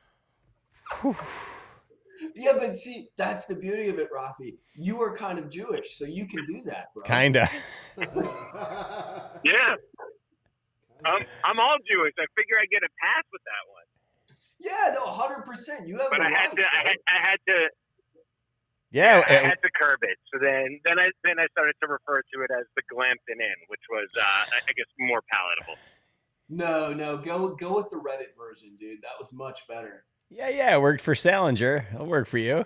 Which one is that, Mikey? I forgot what I said. Could you remind me? Something about a concentration. I can't say that. No. Wait, but I thought you were Jewish adjacent, so it's fine. I am Jewish adjacent, but I also have German heritage, so I'm sort of like a man of two sides, dude. I gotta tread lightly. Oh, He's the victim and villain. Got it. So our grandparents went to camp together.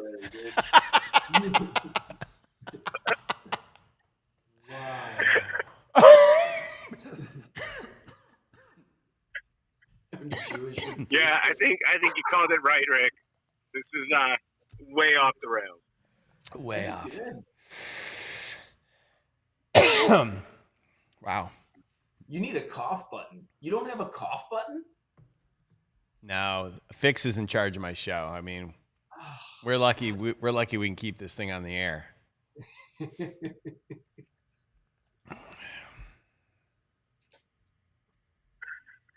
cough button's not a bad idea, though. But is it a button for coughing or to erase coughing? Well, you can do a lot of things with it. I think we could actually have some fun because you could say a lot of stuff beyond stuff that's not appropriate, which we can already say. You could say some things that are blatantly like cancelable and hit the cough button, say those things, and all they see is your mouth moving. So you could get super filthy with this and really kind of cross into another threshold. Exactly. I guess you can do that already. Yeah, I feel like that's not. I feel like that would not serve the show at all. This would just be a disaster. I don't know. I mean, there's a time and a place for everything, Rafi. How many likes we got? Nobody likes this show. No. I got 4 likes. Yeah. It's all of the likes have been taken away in the last 7 minutes. Look at my field of likes. I have no likes to give. Oh my God, you have a laugh cue? I have no idea what we have. Oh, see, this is what good podcasts are made of, dude. You ever notice how those morning radio shows, they're literally like 10% talking and 90% sound effects? Like, Totally. That's what wins the public, Rick. Come on, dude. All right, Jared. You know what to do.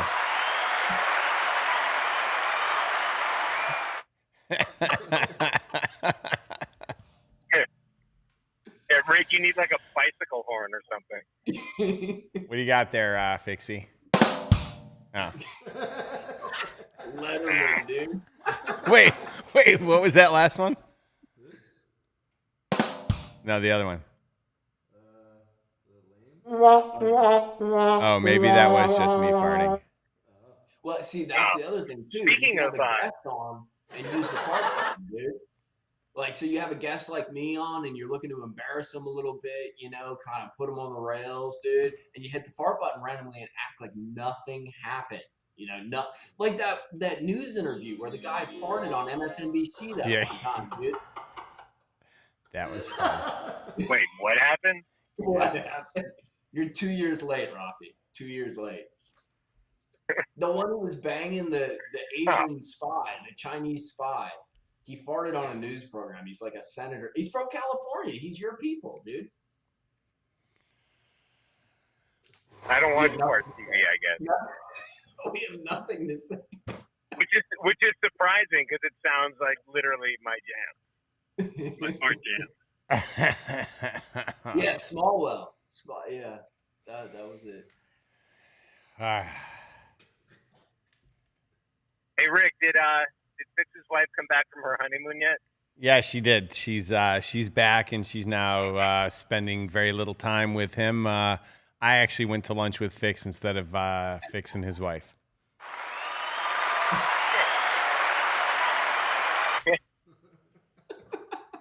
Nice, Fix. Dude, I like the direction this is going. You can't tell me you don't like this. Love it.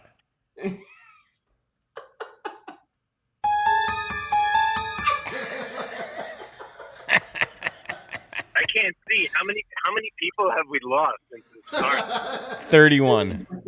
50%. Gone. Never coming back. Whew.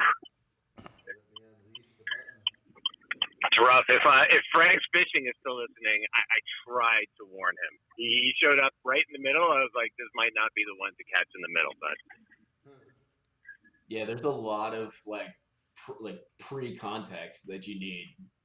Like, for instance, calling me sex toy. That might sound offensive, but there's actually a place for that. You know, it's totally reasonable. It's true.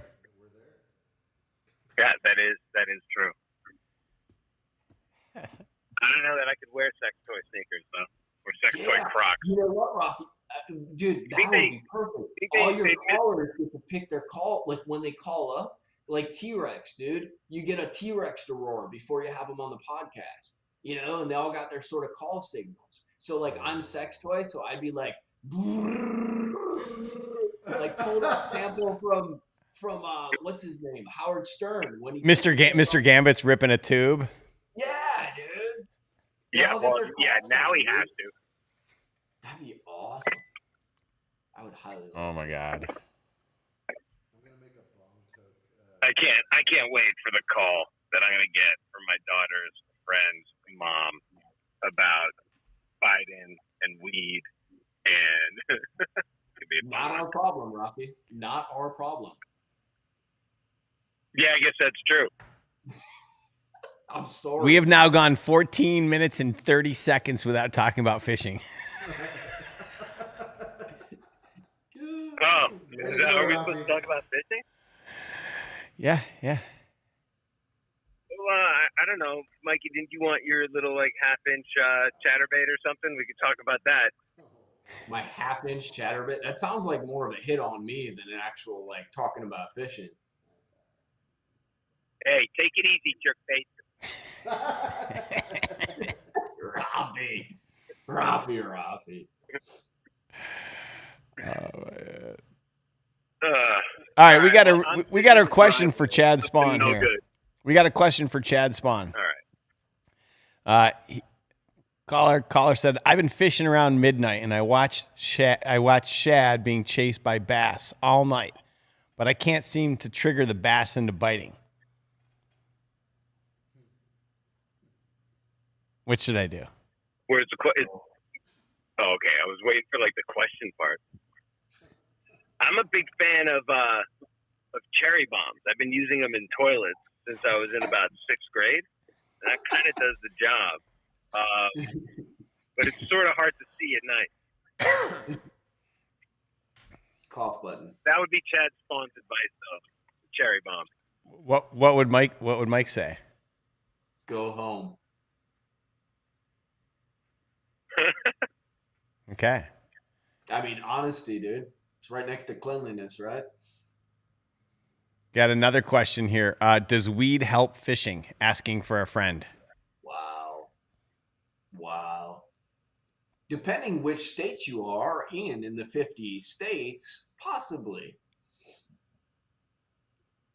I can't see a scenario where it would hurt. So I'm gonna give you like a straight edge answer. To be honest with you, there've been a couple times when I tried to drink beer when I went out fishing, and I actually don't like it.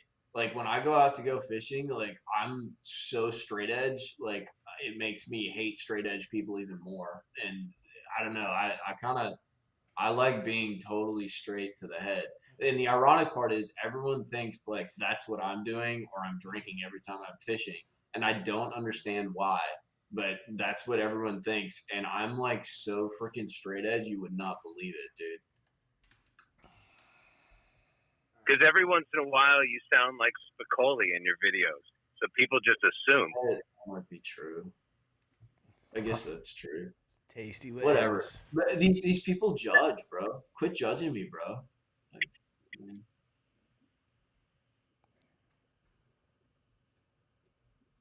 Rick, you look lost, man. Yeah. Now I'm just reading the comments. Oh, boy. Yeah. How bad are they, Rick? I'm not getting any corporate sponsors anytime soon. We just lost Liquid Death. We just lost. Yeah, actually, you opened the live right with asking what you were doing wrong. I think we figured it out. Yeah. Living, taking this path. All right, this train wreck is. My life is a train wreck, dude. So this is all totally comfortable for me. So I'm down. It's all good. When are we going fishing? Well, Rafi, you need to come. You should come this time. Yeah. There's campgrounds near where he is. Yeah, you could be a consultant. Like you could be the boss. You know? Yeah, it's a business. I'm down. I'm also allowed to take vacation. Oh yeah, I can see it now. Hey Jenica, by the way, I'm gonna burn through some of my vacation time to go down to Guntersville and go fishing. Try that one. Hang out. You're right. I might have to manage that one differently. Yeah. There's a campground. You can sell it, Rafi. I know you can sell it. I appreciate that, Mikey. Thank you. Oh, Rafi, don't make any plans for the 28th. I thought it was the 27th. No, it's Friday the 28th. Friday the 28th. Yeah, Journey Co. presents a. All right. Yeah. I got the go ahead from Pole today. Oh, nice. Friday the 28th? Yes. Okay. There you go. I will, sure. Awesome. All right, Rick, thank you for letting me destroy the show. I don't know, Mikey, thanks for letting me provide a little bit of comic relief for you. It's good to hear from you, Rafi. Yeah, man. All right. I will talk to both of you guys later. Later, Pixie. Peace. Later, Rafi. He's a good dude. Rafi Man, we lost Liquid Death, but we got a weed sponsor now. Dude, congratulations, dude. Thank you. Thank you. Should be good. I think I got myself into trouble like that too. Like, because the chat, I think I've told you, Rick, like with the channel, like I don't do sponsor, like literally I like making what I want to make. And I get real weird about like being beholden and all that kind of stuff, as you know. Sure. But like Swimsuit Girl comes and hangs out every once in a while because it's fun and I like being naughty and, you know, I'll walk this very fine line. But like she's got a mouth on her, dude. So like I send it at her, you know, like because she sends it at me, but she never does it in the video. And so I'm like talking mad shit to her like all the time in the videos. And I reached out to like some local like Guntersville City and Huntsville and stuff. And I'm like, hey, you know, I love living around here. I love fishing around here. Is there a way we can like work together? Because selling fun is awesome. Like I don't want to sell one single bait. I don't want to do all this, but like selling a place that I love, like, dude, it's synergy is perfect. And I never heard back from them. And literally like 3 days before I sent them a link to the channel and stuff like that, I posted a video of me like talking mad smack to Swimsuit Girl, like talking about taking her top, all kinds of. So yeah, I don't think I'm on the train to a corporate sponsorship either. Don't think so either. No. But we should have her on the show next time. I mean, listen, we've got a whole new format for the show. It's not about fishing. And I think she'd be a really great fit. Oh, she'd be fine. Yeah. She'd be real fine. I'll keep her right down here. Okay. I like that. All right, man. Well, listen, I've taken a fair bit of your time. I appreciate you spending a couple hours with us. It's always good to talk with you. I sent you an email today. I was going through it's funny. I was going through all my drafts and I was like, why do I have so many draft emails? And I started going through them. I'm like, oh, here's one that I meant to send and I never hit send. Like you asked me for a code and I immediately responded and I never hit send. So I sent it to you today. Just want to let you know that like it wasn't like I magically got to it 3 weeks later. No, I wondered if something was wrong, dude. I heard you were out and then I'm like, dude, did something happen? I'm going to leave this joker alone. I'll find out what's going on the show. But I shot you an email back. Dude, all right. So cool. No problemo.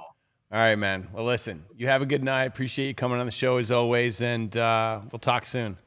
Hey, I appreciate the fun. Let's hang out soon, dude. Yeah, for sure. For sure. All right, man. Peace. Later, dude. Bye. Man, Mikey Ballz. Great guest, great guy. Fixie's loading up all the golden tickets right now. Load them all up. 107991142012041. If we hadn't killed it, I was going to show you guys some new baits. I'm going to show you a couple. I really like this one. Look at this one.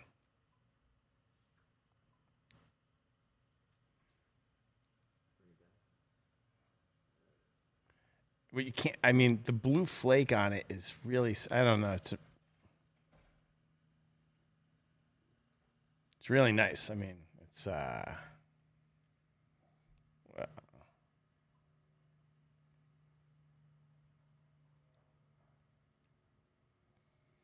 there's that one. Oof. Look. I mean, I don't know which one to show you guys. This one's really pretty too. This one's called Root Beer Float. Or the color is. I like this one a lot. Oh, hold on. It's got the crap on it that Fixie put on it to take the picture. Look at that one. Again, this one's got some blue flake in there too. Look at that. That's a nice bait. That's going to be in, I think this was in the December box. This is, dives to 8 feet. Really like this. I'll show it. I'll flip it over and let you guys see. Oh. Look, I mean, even the flake on the top is pretty sick. Don't worry about that stuff on the side. That's from Fixie taking pictures. What else do I got that's in here?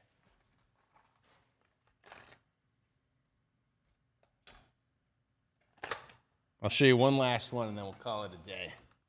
Because I got the I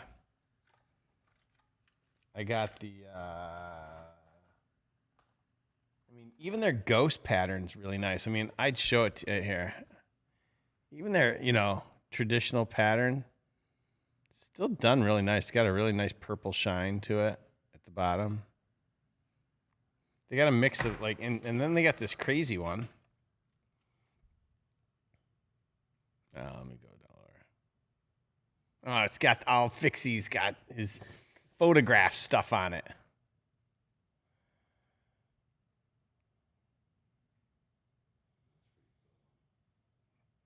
I mean, it's different. I don't know. Coming to you live in the December box because I just got the 8 samples that were sent to me, and we get these delivered to us November 15th. What else is in there? Ooh. Oh my God! I got the new square bills from Bruiser Baits. What else came in the mail? I got Vicious Fishing's new lipless. That's a good looking one. Let me see here. I do like this one. This one's dope. I'll show you this one. This is the new lipless for 2023 for Vicious. Let's see if I can do this.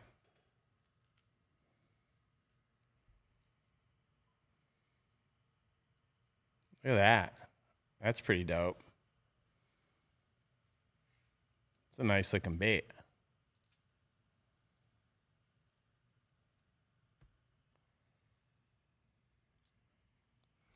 I've got some new stuff that came in from Bait Labs for 2023. What else came in? Let me see what this is.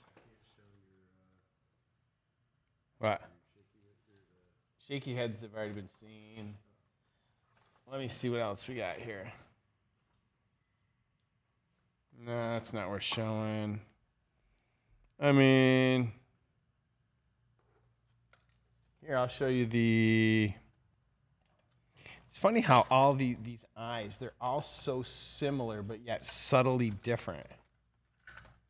Here's a tiny little square bill. This is new for 2023 for Bruiser Baits.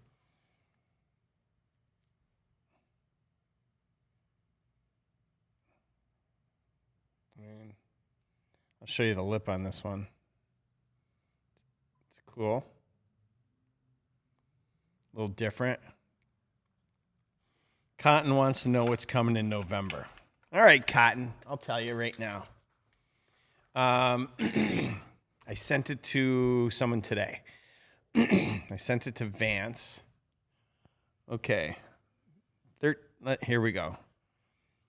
The November box has a flat-sided crankbait from 13 Fishing. The new lipless from Thunderhawk. Actually, that crankbait that I just showed you is in the November box. There's a wacky rig tool. There's some tungsten nail weights. There's some wacky Nico hooks. There's X-Zone center sticks and Strike King KVD baby finesse worms. Obviously, we're going to talk about wacky rigging. And we're hooking y'all up. We're hooking you up with a flat side, a crank, and a lipless. That's a hell of a box. I think so. I mean, those are great. Those are great fall baits right there. What do you leave out for the gold? So here's the way that it works, guys. So we got platinum, gold, and silver. At some point, I will get to the point where, no, let me not say that. Because I don't know if that's true. The gold will probably always have some of the baits in the platinum box in the same month. But at some point, like if this isn't in the gold box that month, it might be a month later or 2 months later. I have to mix it up, and it comes down to how I have to organize the boxes. But here's what I'm willing to do for you guys that are on gold that want to upgrade to platinum.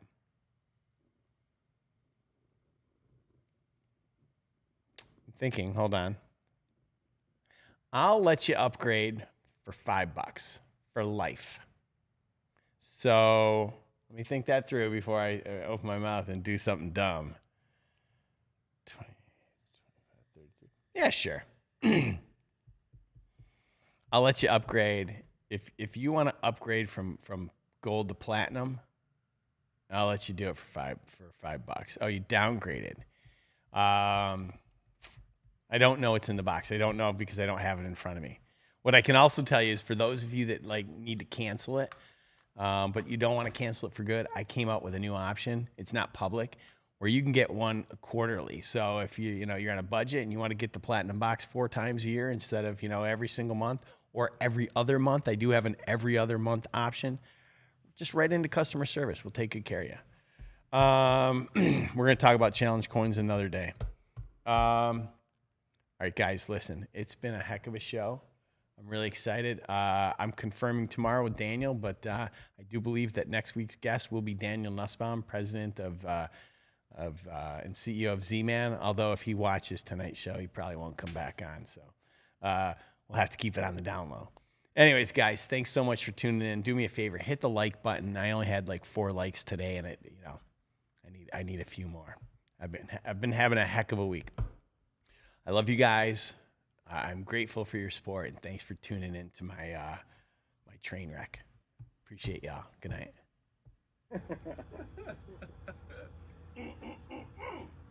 Sweep the leg. Oh, yes.